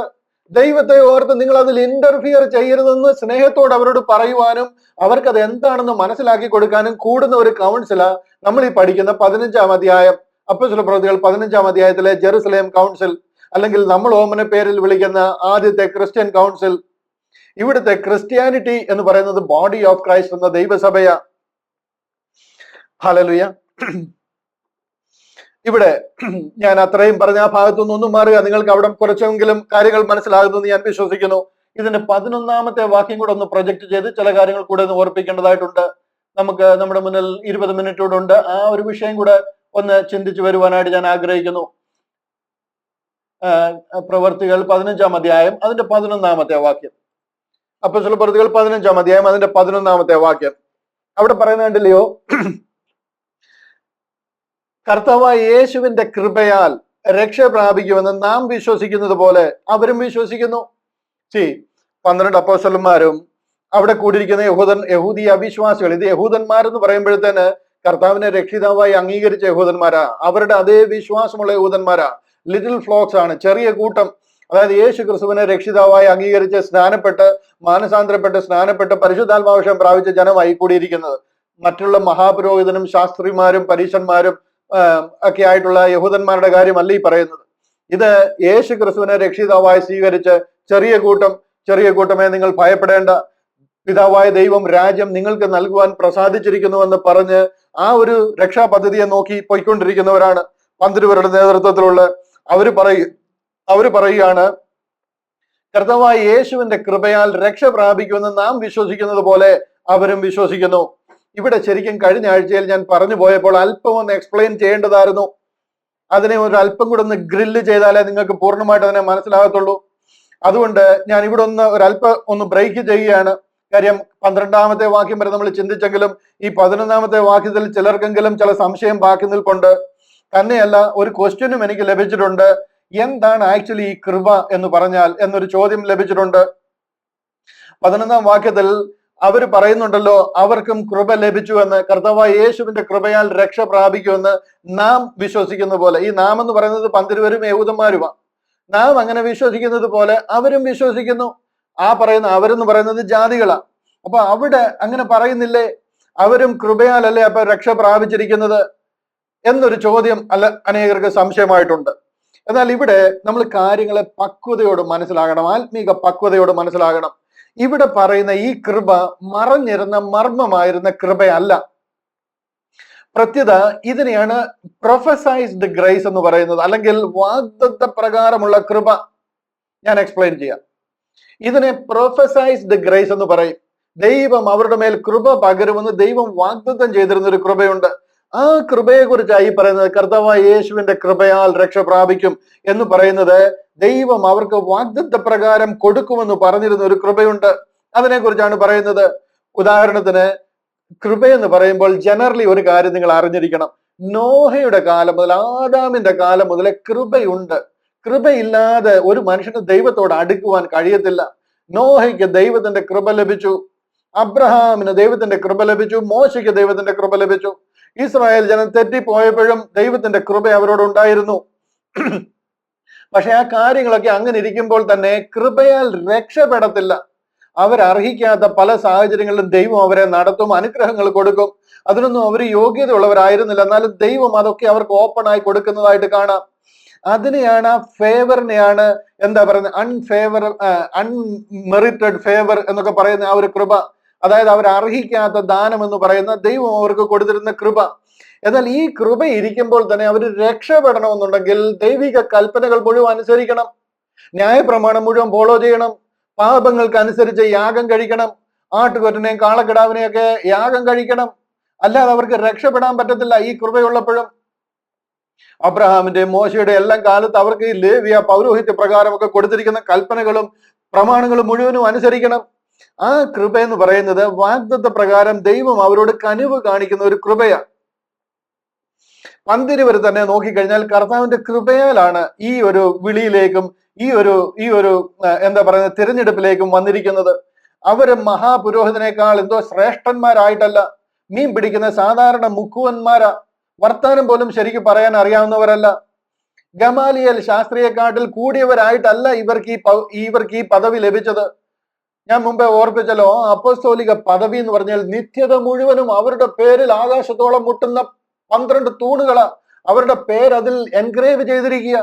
എന്താ ഭയങ്കര പദവിയിലേക്കാ ദൈവം അവരെ വിളിച്ചിരിക്കുന്നതെന്ന് അറിയാമോ? ആ 12 ഗോത്രത്തെയും ഭരിക്കുവാൻ വേണ്ടിയിട്ട്, ആ 12 അപ്പസ്തോലത്വം കിട്ടുവാൻ വേണ്ടിയിട്ട് ഈ മുഖുവന്മാരായ 12 പേർക്കും യോഗ്യത ഉണ്ടായിട്ടല്ല, മഹാപുരോഹിതനേക്കാൾ ശ്രേഷ്ഠനായിട്ടല്ല, ദൈവത്തിന്റെ കരുണയാൽ. ആ കരുണയാണ് ഈ പ്രൊഫസൈസ്ഡ് ഗ്രേസ് എന്നിവിടെ പറയുന്നത്. ഇവിടെ കർത്താവിന്റെ കരുണയാൽ അതായത് അതിന്റെ അർത്ഥം ന്യായപ്രമാണം ഫോളോ ചെയ്യാതെ രക്ഷിക്കപ്പെടാൻ പറ്റുന്ന ഒരു കാലഘട്ടം എന്നല്ല അതിന്റെ അർത്ഥം. അവർ അന്നേരവും ഈ തിരുനാളും പെരുന്നാളും ന്യായപ്രമാണം മുഴുവൻ ഫോളോ ചെയ്യണം. ദൈവം അവരോട് കരുണ കാണിച്ചിരിക്കുക. 1-2 എക്സാമ്പിളുകൾ ഞാൻ പറയാം. ഈ കൃപ എന്ന് പറയുന്നത്, കൃപ എന്ന് പറയുന്ന ഒരു സംഗതി മിസ്റ്ററി അല്ല, മറഞ്ഞിരുന്ന മർമ്മമല്ല. കൃപ പണ്ടേ ഉള്ളതാ, അതൊരു മർമ്മമല്ല. ജാതികൾ രക്ഷിക്കപ്പെടുമെന്നുള്ളതും മർമ്മമല്ല. ഇത് രണ്ടും നിങ്ങൾ കൺഫ്യൂസ് ആയി പോലെ ക്ലിയർ ആയിട്ട് ഇത് മനസ്സിലാക്കണം. കൃപ, ദൈവത്തിന്റെ കൃപ എന്ന് പറയുന്നത് ഒരു മിസ്റ്ററി അല്ല, അത് പണ്ടേ ഉള്ളതാ, എല്ലാവർക്കും അറിയാവുന്ന കാര്യമാ. കൃപ ലഭിക്കുമെന്ന് ബൈബിളിൽ ഉടനീളം പറഞ്ഞിരിക്കുന്നതാ. അതുപോലെ തന്നെ ജാതികൾ രക്ഷിക്കപ്പെടുമെന്നുള്ളതും ഒരു മിസ്റ്ററി അല്ല. ജാതികൾ രക്ഷിക്കപ്പെടുമെന്നുള്ളത് പഴയ നിയമത്തിൽ അനേക സ്ഥലങ്ങളിൽ പറഞ്ഞിട്ടുണ്ട്. അവര് രക്ഷിക്കപ്പെടുമെന്നുള്ളത് ദൈവത്തിന്റെ ആഗ്രഹവുമാണ്. അതൊന്നും ഒരു മിസ്റ്ററി അല്ല. എന്താണ് മിസ്റ്ററി എന്ന് ചോദിച്ചു കഴിഞ്ഞാൽ, ജാതികൾ ദൈവത്തിന്റെ കൃപയാൽ കാൽവറി യാഗത്തിലെ വിശ്വാസത്താൽ മാത്രം രക്ഷിക്കപ്പെടും എന്നുള്ളതായിരുന്നു മറഞ്ഞിരുന്ന മർമ്മം. കർത്താവ് നിവർത്തിച്ച കാൽവറിയിലെ യാഗത്തിലെ വിശ്വാസത്താൽ അതിലൂടെ ജാതികൾ രക്ഷിക്കപ്പെടും എന്നുള്ളതാണ് മർമ്മം. അല്ലാതെ ജാതികൾ രക്ഷിക്കപ്പെടും എന്നുള്ളത് ഒരു മർമ്മമായിരുന്നില്ല, കൃപ എന്നുള്ളത് ഒരു മർമ്മമായിരുന്നില്ല. ഇതെല്ലാം പഴയ നിയമത്തിൽ ഉണ്ടായിരുന്ന കാര്യങ്ങൾ തന്നെയാണ്. എഫേസ്യ ലേഖനം 2-ാം അധ്യായം 8-9 വാക്യങ്ങൾ അവിടെ പറയുന്നത് കണ്ടില്ലേ? എഫേസ്യർ 2-ാം അധ്യായം അതിന്റെ 8-9 വാക്യങ്ങൾ പറയുന്നത് കണ്ടോ? അവിടെ പറയുകയാണ്, കൃപയാലല്ലോ നിങ്ങൾ വിശ്വാസം മൂലം രക്ഷിക്കപ്പെട്ടിരിക്കുന്നത്, അതിന് നിങ്ങൾ കാരണമല്ല, ദൈവത്തിന്റെ ദാനം അത്രയാകുന്നു. ഇതാണ് കൃപ. രക്ഷിക്കപ്പെടുവാനായി ദൈവം അവർക്ക് കൊടുത്തിരിക്കുന്ന ആ ഒരു വിശ്വാസത്താൽ, ദൈവത്തിന്റെ കരുണയാൽ അവർ രക്ഷിക്കപ്പെടുക. ആരും പ്രശംസിക്കാതിരിക്കാൻ ഒരു പ്രവൃത്തിയും അതിന് കാരണമല്ല. നിങ്ങൾ എന്തെങ്കിലും ചെയ്ത് കാണിച്ചതിലോ ചെയ്ത് കാണിക്കാഞ്ഞതിലോ ഒന്നും അല്ല രക്ഷിക്കപ്പെട്ടിരിക്കുന്നത്. കൃപയാൽ വിശ്വാസം മൂലം നാം അവന്റെ കൈപ്പണിയായി. അത് ശരിയാണ്, നമ്മൾ രക്ഷിക്കപ്പെട്ടു കഴിഞ്ഞാൽ നമുക്ക് പ്രവൃത്തികൾ ആവശ്യമാണെന്ന് പറയുക. ആരും പ്രശംസിക്കാതിരിക്കാൻ പ്രവൃത്തികളും കാരണമല്ല. കൃപയാലല്ലോ നിങ്ങൾ വിശ്വാസം മൂലം രക്ഷിക്കപ്പെട്ടിരിക്കുന്നത്, അതിനും നിങ്ങൾ കാരണമല്ല, ദൈവത്തിന്റെ ദാനം അത്രയാകുന്നു. ഇതാണ് അൺമെറിറ്റഡ് ഫേവർ, അല്ലെന്നുണ്ടെങ്കിൽ നമ്മുടെ ഈ കാലഘട്ടത്തിൽ ദൈവം നമുക്ക് തന്നിരിക്കുന്ന ദൈവകൃപ എന്ന് പറയുന്നത്. ഇവിടെ യഹൂദനോട് ദൈവം വാഗ്ദത്തം ചെയ്തിരുന്ന ഒരു കൃപയുണ്ട്. അതിനെയാണ് ഈ പ്രോഫസൈസ്ഡ് ഗ്രേസ് എന്ന് പറയുന്നത്. അത് ബൈബിളിൽ ഉടനീളം കാണാം. അതൊരു പുതിയ കാര്യമല്ല, അതൊരു രഹസ്യവുമല്ല. ഞാൻ ചില ഉദാഹരണങ്ങൾ പറഞ്ഞ് അതൊന്ന് കാണിച്ച് നിങ്ങളെ ആ വിഷയത്തിലേക്ക് കൊണ്ടുവരാം. എനിക്കറിയാം ഞാൻ ഉദ്ദേശിച്ചതിന്റെ അത്രയും തീർക്കാൻ കഴിയത്തില്ലെങ്കിലും അടുത്ത ഒരു 10 മിനിറ്റ് കൊണ്ട് ചില കാര്യങ്ങൾ കൂടെ നിങ്ങളെ ഒന്ന് വായിച്ച് കേൾപ്പിക്കുവാനായിട്ട് ഞാൻ ആഗ്രഹിക്കുന്നു. ആവർത്തന പുസ്തകം 9-ാം അധ്യായം അതിന്റെ 5-6 വാക്യങ്ങളൊന്ന് വായിച്ച് കേൾപ്പിക്കാം. ചില വാക്യങ്ങൾ ഞാൻ പെട്ടെന്നൊന്ന് വായിച്ച് കേൾപ്പിക്കാം. എന്നെ ശ്രദ്ധിച്ചിരുന്നാട്ട് ഈ വിഷയം ഒന്ന് മനസ്സിലാക്കി തരാൻ വേണ്ടിയിട്ടാണ്. അതായത് ഈ യഹൂദന്മാർക്കും കൃപയുണ്ടായിരുന്നോ? ഇവിടുത്തെ ചോദ്യം, നമ്മൾ കൃപയാൽ രക്ഷിക്കപ്പെട്ടതുപോലെ അവരും കൃപയാൽ രക്ഷിക്കപ്പെടുമെന്ന് വിശ്വസിക്കുന്നു. ഇവര് രക്ഷിക്കപ്പെട്ട കൃപ എന്താണെന്നാണ് ഞാനൊന്ന് പറഞ്ഞു തരാനായിട്ട് ശ്രമിക്കുന്നത്. അതിനെയാണ് പ്രോഫസൈസ്ഡ് ഗ്രേസ്, അല്ലെന്നുണ്ടെങ്കിൽ ദൈവം കൊടുക്കാമെന്ന് പറഞ്ഞിരുന്ന കൃപ. ഇന്ന് നാം രക്ഷിക്കപ്പെട്ടിരുന്ന കൃപ മർമ്മമായിരുന്ന കൃപയാ. അത് ആർക്കും ലഭിക്കുമെന്നോ അങ്ങനെ ഒരു കാലഘട്ടം വരുമെന്നോ ഒന്നും ഒരു കുഞ്ഞുങ്ങൾക്കും ദൂതന് പോലും അറിയാമായിരുന്ന കാര്യമല്ല. ഇവിടെ ശ്രദ്ധിക്കുക, ആവർത്തന പുസ്തകം 9-ാം അധ്യായം 5-6 വാക്യങ്ങൾ. നീ അവരുടെ ദേശം കൈവശമാക്കുവാൻ ചെല്ലുന്നത് നിന്റെ നീതി നിമിത്തം, നിന്റെ ഹൃദയ പരമാർത്ഥ നിമിത്തവും അല്ല. യഹൂദനോട് പറയുക, ആ ജാതിയുടെ ദുഷ്ടത നിമിത്തം അബ്രഹാം, ഇസഹാക്ക്, യാക്കോബ് എന്ന നിന്റെ പിതാക്കന്മാരോട് യഹോവ ചെയ്ത സത്യവചനവും നിവർത്തിക്കേണ്ടതിനും അത്രയും നിന്റെ ദൈവമായ യഹോവ അവരെ നിന്റെ മുമ്പിൽ നിന്ന് നീക്കി കളയുന്നത്. നിന്റെ ഗുണം കൊണ്ടല്ല, എനിക്ക് അബ്രഹാമിനും ഇസഹാക്കിനോടും യാക്കോബിനോടും ഞാൻ ചെയ്തിരിക്കുന്ന വാഗ്ദത്ത പ്രകാരം അവരോടുള്ള കരുണ നിമിത്തം ഞാൻ ഇത് നിനക്ക് നിവർത്തിച്ച് തന്നിരിക്കുക. അതിനാൽ അത്ര ദൈവമായ യഹോവ അവരെ നിന്റെ മുമ്പിൽ നിന്ന് നീക്കി കളയുന്നത്. ആകയാൽ നിന്റെ ദൈവമായ യഹോവ നിനക്ക് ആ നല്ല ദേശം അവകാശമായി തരുന്ന നിന്റെ നീതി നിമിത്തം അല്ലെന്ന് അറിഞ്ഞുകൊള്ളുക. നീ ദുശാഠ്യമുള്ള ജനമല്ലോ. യഹൂദരോട് ദൈവം പറയുന്ന ഒരു ഭാഗമാണ്. ഇതൊന്നും ഇവരുടെ എന്തെങ്കിലും നല്ല പ്രവർത്തികൾ കൊണ്ട് ലഭിച്ച ഒരു അനുഗ്രഹമല്ല എന്ന് ദൈവം അവരോട് പറയുന്ന ഭാഗങ്ങളാണ്. ഞാൻ 1-2 വാക്യം ഒന്ന് വായിച്ച് കേൾപ്പിക്കാം. എസെക്കിയേൽ 36 അവിടെ പറയുക, അതുകൊണ്ട് നീ ഇസ്രായേൽ ഗ്രഹത്തോട് പറയേണ്ടത്, യഹോവയായ കർത്താവ് ഇപ്രകാരം അരുളി ചെയ്യുന്നു, ഇസ്രായേൽ ഗ്രഹമേ, നിങ്ങളുടെ നിമിത്തമല്ല, നിങ്ങൾ ചെന്ന് ചേർന്ന ജാതികളുടെ ഇടയിൽ നിങ്ങൾ അശുദ്ധമാക്കിയിരിക്കുന്ന എന്റെ വിശുദ്ധ നാമ നിമിത്തം അത്രേ ഞാൻ അങ്ങനെ ചെയ്യുന്നത്. നിങ്ങളോടുള്ള എന്റെ കരുണയാണെന്ന് പറയുക. ജാതികളുടെ ഇടയിൽ നിങ്ങൾ അശുദ്ധമാക്കിയതായി അവരുടെ ഇടയിൽ അശുദ്ധമായി പോയിരിക്കുന്ന എന്റെ മഹത്തായ നാമത്തെ ഞാൻ വിശദീകരിക്കും. ജാതികൾ കാണുക ഞാൻ എന്നെ തന്നെ നിങ്ങളിൽ വിശദീകരിക്കുമ്പോൾ ഞാൻ യഹോവ എന്ന് അവരറിയും എന്ന് യഹോവയായ കർത്താവിന്റെ അരുളപ്പാട്. ഞാൻ നിങ്ങളെ ജാതികളുടെ ഇടയിൽ നിന്ന് കൂട്ടി സകല ദേശങ്ങളിൽ നിന്നും നിങ്ങളെ ശേഖരിച്ച് സ്വന്തം ദേശത്തേക്ക് വരുത്തും. ഇതൊക്കെ ദൈവം ചെയ്യാൻ പോകുന്ന കാര്യത്തെ പ്രൊഫസൈസ് ചെയ്തിരിക്കുക. ദൈവത്തിന് ഇവരോട് കരുണ ഉണ്ടാകുന്ന കാര്യത്തെക്കുറിച്ച് പറയുക. അത് നിങ്ങളുടെ ഗുണം കൊണ്ടൊന്നുമല്ല, ഞാൻ അബ്രഹാമിനോടും ഇസ്ഹാക്കിനോടും യാക്കോബിനോടും ഒക്കെ ചെയ്തിരിക്കുന്ന നിങ്ങളുടെ പിതാക്കന്മാർക്ക് കൊടുത്തിരിക്കുന്ന വാഗ്ദത്തങ്ങൾ നിമിത്തം നിങ്ങളെ ശേഖരിച്ച് സ്വന്തം ദേശത്തേക്ക് വരുത്തും. ഞാൻ നിങ്ങളുടെ മേലെ നിർമ്മല ജലം തളിക്കും, നിങ്ങൾ നിർമ്മലരായി തീരും. ഞാൻ നിങ്ങളുടെ സകല മലിനതയും സകല വിഗ്രഹങ്ങളെ നീക്കി നിങ്ങളെ നിർമ്മലീകരിക്കും. ഇതെല്ലാം ചെയ്യാൻ പോകുന്ന കാര്യത്തെക്കുറിച്ച്, ഫ്യൂച്ചറിൽ വരുന്നതിനെ കുറിച്ച് പറയുക. അങ്ങനെ ചെയ്യും, ഇങ്ങനെ ചെയ്യുമെന്ന് പറയുക. ഞാൻ നിങ്ങൾക്ക് പുതിയൊരു ഹൃദയം തരും, പുതിയൊരു ആത്മാവിനെ ഞാൻ നിങ്ങളുടെ ഉള്ളിൽ ആക്കും. കല്ലായുള്ള ഹൃദയം ഞാൻ നിങ്ങളുടെ ജഡത്തിൽ നിന്ന് നീക്കി മാംസമുള്ള ഹൃദയം നിങ്ങൾക്ക് തരും. ഞാൻ എൻ്റെ ആത്മാവിനെ നിങ്ങളുടെ ഉള്ളിലാക്കി പരിശുദ്ധാത്മാവിനെ നിങ്ങളുടെ മേൽ പകരുമെന്നൊക്കെ പറയുക. ഇതെല്ലാം പറഞ്ഞതാണ് പെന്തക്കോസ്ത് നാളിൽ നിറവേറിയത്. നിങ്ങളെ എൻ്റെ ചട്ടങ്ങളിൽ നടക്കുമാറാക്കും, നിങ്ങൾ എൻ്റെ വിധികളെ പ്രമാണിച്ച് അനുഷ്ഠിക്കും. ഇവിടെ എല്ലാം ഞാൻ ഈ കാണിക്കുന്നത് എന്താന്ന് ചോദിച്ചു കഴിഞ്ഞാൽ, ദൈവം അവരെ അനുഗ്രഹിച്ചതും നടത്തിയതുമായിട്ടുള്ള വിധങ്ങളെ ഒന്ന് കാണിക്കാം. ഹോശേയ പ്രവചനം ഇതൊന്നും അവരുടെ ന്യായപ്രമാണം ഫോളോ ചെയ്തുകൊണ്ട് കിട്ടിയതല്ല, മറിച്ച് ദൈവത്തിന്റെ കരുണയാണ്. ഹോശേയ പ്രവാചകനോട് പറയാം, അപ്പോൾ യഹോവ അവനോട് ലോ അമ്മി, എന്റെ ജനമല്ല എന്ന് പേർ വിളിക്കുക. തനിക്കൊരു കൊച്ചുണ്ടായി, ആ കുഞ്ഞിന് പേരിടാൻ പറയാ ലോ അമ്മി എന്ന്. അതായത് നിങ്ങൾ എന്റെ ജനമല്ല എന്ന് പേർ വിളിക്കുക, നിങ്ങൾ എന്റെ ജനമല്ല, ഞാൻ നിങ്ങൾക്ക് ദൈവമായിരിക്കയില്ല എന്ന് അരുളി ചെയ്തു. എങ്കിലും ഇസ്രായേൽ മക്കളുടെ സംഖ്യ അളക്കുവാനും എണ്ണുവാനും കഴിയാത്ത കടൽക്കരയിലെ പൂഴി പോലെ ഇരിക്കും. നിങ്ങൾ എന്റെ ജനമല്ല എന്ന് അവരോട് അരുളി ചെയ്തതിന് പകരം നിങ്ങൾ ജീവനുള്ള ദൈവത്തിന്റെ മക്കൾ എന്ന് അവരോട് പറയും. ഇതെല്ലാം ദൈവത്തിന്റെ കരുണ ഉണ്ടാകുന്ന കാര്യത്തെക്കുറിച്ച് പറയുക. ചില വാക്യങ്ങളിലൂടെ കാണിക്കേണ്ടതാണ്, എന്നാലും ഞാനൊന്ന് ഓടിച്ചു വിടുക. 2:13 അവൾ ബാൽ വിഗ്രഹങ്ങൾക്ക് ധൂപം കാണിച്ച് കുണുക്കും ആഭരണങ്ങൾ കൊണ്ട് തന്നെ അലങ്കരിച്ച് തന്റെ ജാരന്മാരെ പിന്തുടർന്ന് എന്നെ മറന്നു കളഞ്ഞ നാളുകൾ ഞാൻ അവളോട് സന്ദർശിക്കുമെന്ന് യഹോവയുടെ അരുളപ്പാട്. നിങ്ങൾക്ക് ഫോളോ ചെയ്യാൻ പറ്റുന്നുണ്ടോ ഇതൊക്കെ? ഇവിടെ എല്ലാം പറയുന്നത് ദൈവത്തിൽ നിന്ന് അവരെ അകന്നു പോയ കാര്യമാണ്. കണ്ടില്ലേ, അവൾ ബാൽ വിഗ്രഹങ്ങൾക്ക് ധൂപം കാണിച്ചു. ദൈവം കൊണ്ടാക്കി ഇസ്രായേലിലാക്കിയ ജനമാ ബാലിനെ വിഗ്രഹങ്ങൾക്ക് ധൂപം കാണിച്ച് ആഭരണങ്ങൾ കൊണ്ട് തന്നെ അലങ്കരിച്ച് തന്റെ ജാരന്മാരെ പിന്തുടർന്നു എന്ന് പറഞ്ഞ അന്യ ദൈവങ്ങളുടെ പുറകെ പോയ കാര്യമായി പറയുന്നത്. അതുകൊണ്ട് ഞാൻ അവളെ വശീകരിച്ച് മരുഭൂമിയിൽ കൊണ്ടുവന്ന് അവളോട് ഹൃദ്യമായി സംസാരിക്കും. അവിടെ ഞാൻ അവൾക്ക് മുന്തിരിത്തോട്ടങ്ങളെയും പ്രത്യാശയുടെ വാതിലായി ആഖോർ താഴ്വരയും കൊടുക്കും. ഇതെല്ലാം നിങ്ങൾ വായിക്കുവാനായിട്ട് ഞാൻ വിടുക. ഇവിടെ എല്ലാം ദൈവത്തിന്റെ കരുണ ഇവരോട് ഉള്ളതിനെ കുറിച്ച്, കൃപ ഇവരോട് കാണിക്കുന്നതിനെ കുറിച്ചും പ്രൊഫസൈസ്ഡ് ഗ്രേസിനെ കുറിച്ചാണ് പറയുന്നത്. നിങ്ങൾ അനുതാപ വാക്യങ്ങളോടുകൂടെ യഹോവയുടെ അടുക്കൽ മടങ്ങിച്ചെന്ന് അവനോട് സകല അകൃത്യത്തെയും ക്ഷമിച്ച് ഞങ്ങളെ കൃപയോട് കൈക്കൊള്ളണമേ. എന്നാൽ ഞങ്ങളുടെ അതരാർപ്പണമായ കാളകളെ അർപ്പിക്കും. ഞങ്ങളോട് കൃപ തോന്നണമേ എന്ന് അവർ പ്രാർത്ഥിക്കുക. ഞങ്ങളുടെ പിതാക്കന്മാരോട് അരുളി ചെയ്തിരിക്കുന്ന കൃപ ഞങ്ങളോട് തോന്നണമേ കർത്താവേ എന്ന് അവർ പ്രാർത്ഥിക്കുന്ന ഒരു ഭാഗമാ വായിച്ച് കേൾപ്പിച്ച് 1-2 വാക്യം കൂടെ ഞാനൊന്ന് കാണിച്ചോട്ടെ. ആ വിഷയത്തിൽ നിങ്ങൾക്ക് ഉറപ്പ് വരേണ്ടത് ആവശ്യമാണ്. യോഹന്നാന്റെ ലേഖനം സുവിശേഷം 1-ാം അധ്യായം അതിന്റെ 17-ാം വാക്യം. യോഹന്നാന്റെ സുവിശേഷം 1:17 അവിടെ പറയാൻ, ന്യായ പ്രമാണം മോശ മുഖാന്തരം ലഭിച്ചു, കൃപയും സത്യവും യേശു ക്രിസ്തു മുഖാന്തരം വന്നു. നിങ്ങൾക്ക് ന്യായപ്രമാണം ലഭിച്ചത് മോശ മുഖാന്തരമാണ്. മോശയിൽ കൂടിയാണ് ന്യായപ്രമാണം തന്നത്. എന്നാൽ നിങ്ങളോട് ഞാൻ കരുണ കാണിച്ചത്, നിങ്ങൾ മുഴുവനും തെറ്റിപ്പോയ ജനമായിരുന്നു, ഇസ്രായേലിന്റെ പരിശുദ്ധനെ വിട്ട് മാറിപ്പോയ ജനമാ. എന്നാൽ യേശു ക്രിസ്തുവിലൂടെയുള്ള കരുണ, കൃപയും സത്യവും യേശു ക്രിസ്തു മുഖാന്തരം ലോകത്തിൽ വന്നു. അതുകൊണ്ടാണ് നിങ്ങൾ രക്ഷിക്കപ്പെടുവാനായിട്ട് കാരണമായത്. ഇതെല്ലാം ദൈവം പറഞ്ഞിരുന്ന ആ പ്രൊഫസൈസ്ഡ് ഗ്രേസിനെയാ കാണിക്കുന്നത്. ഇത് തന്നെയാ പത്രോസ് അപ്പോസ്തലൻ പറയുന്നത്.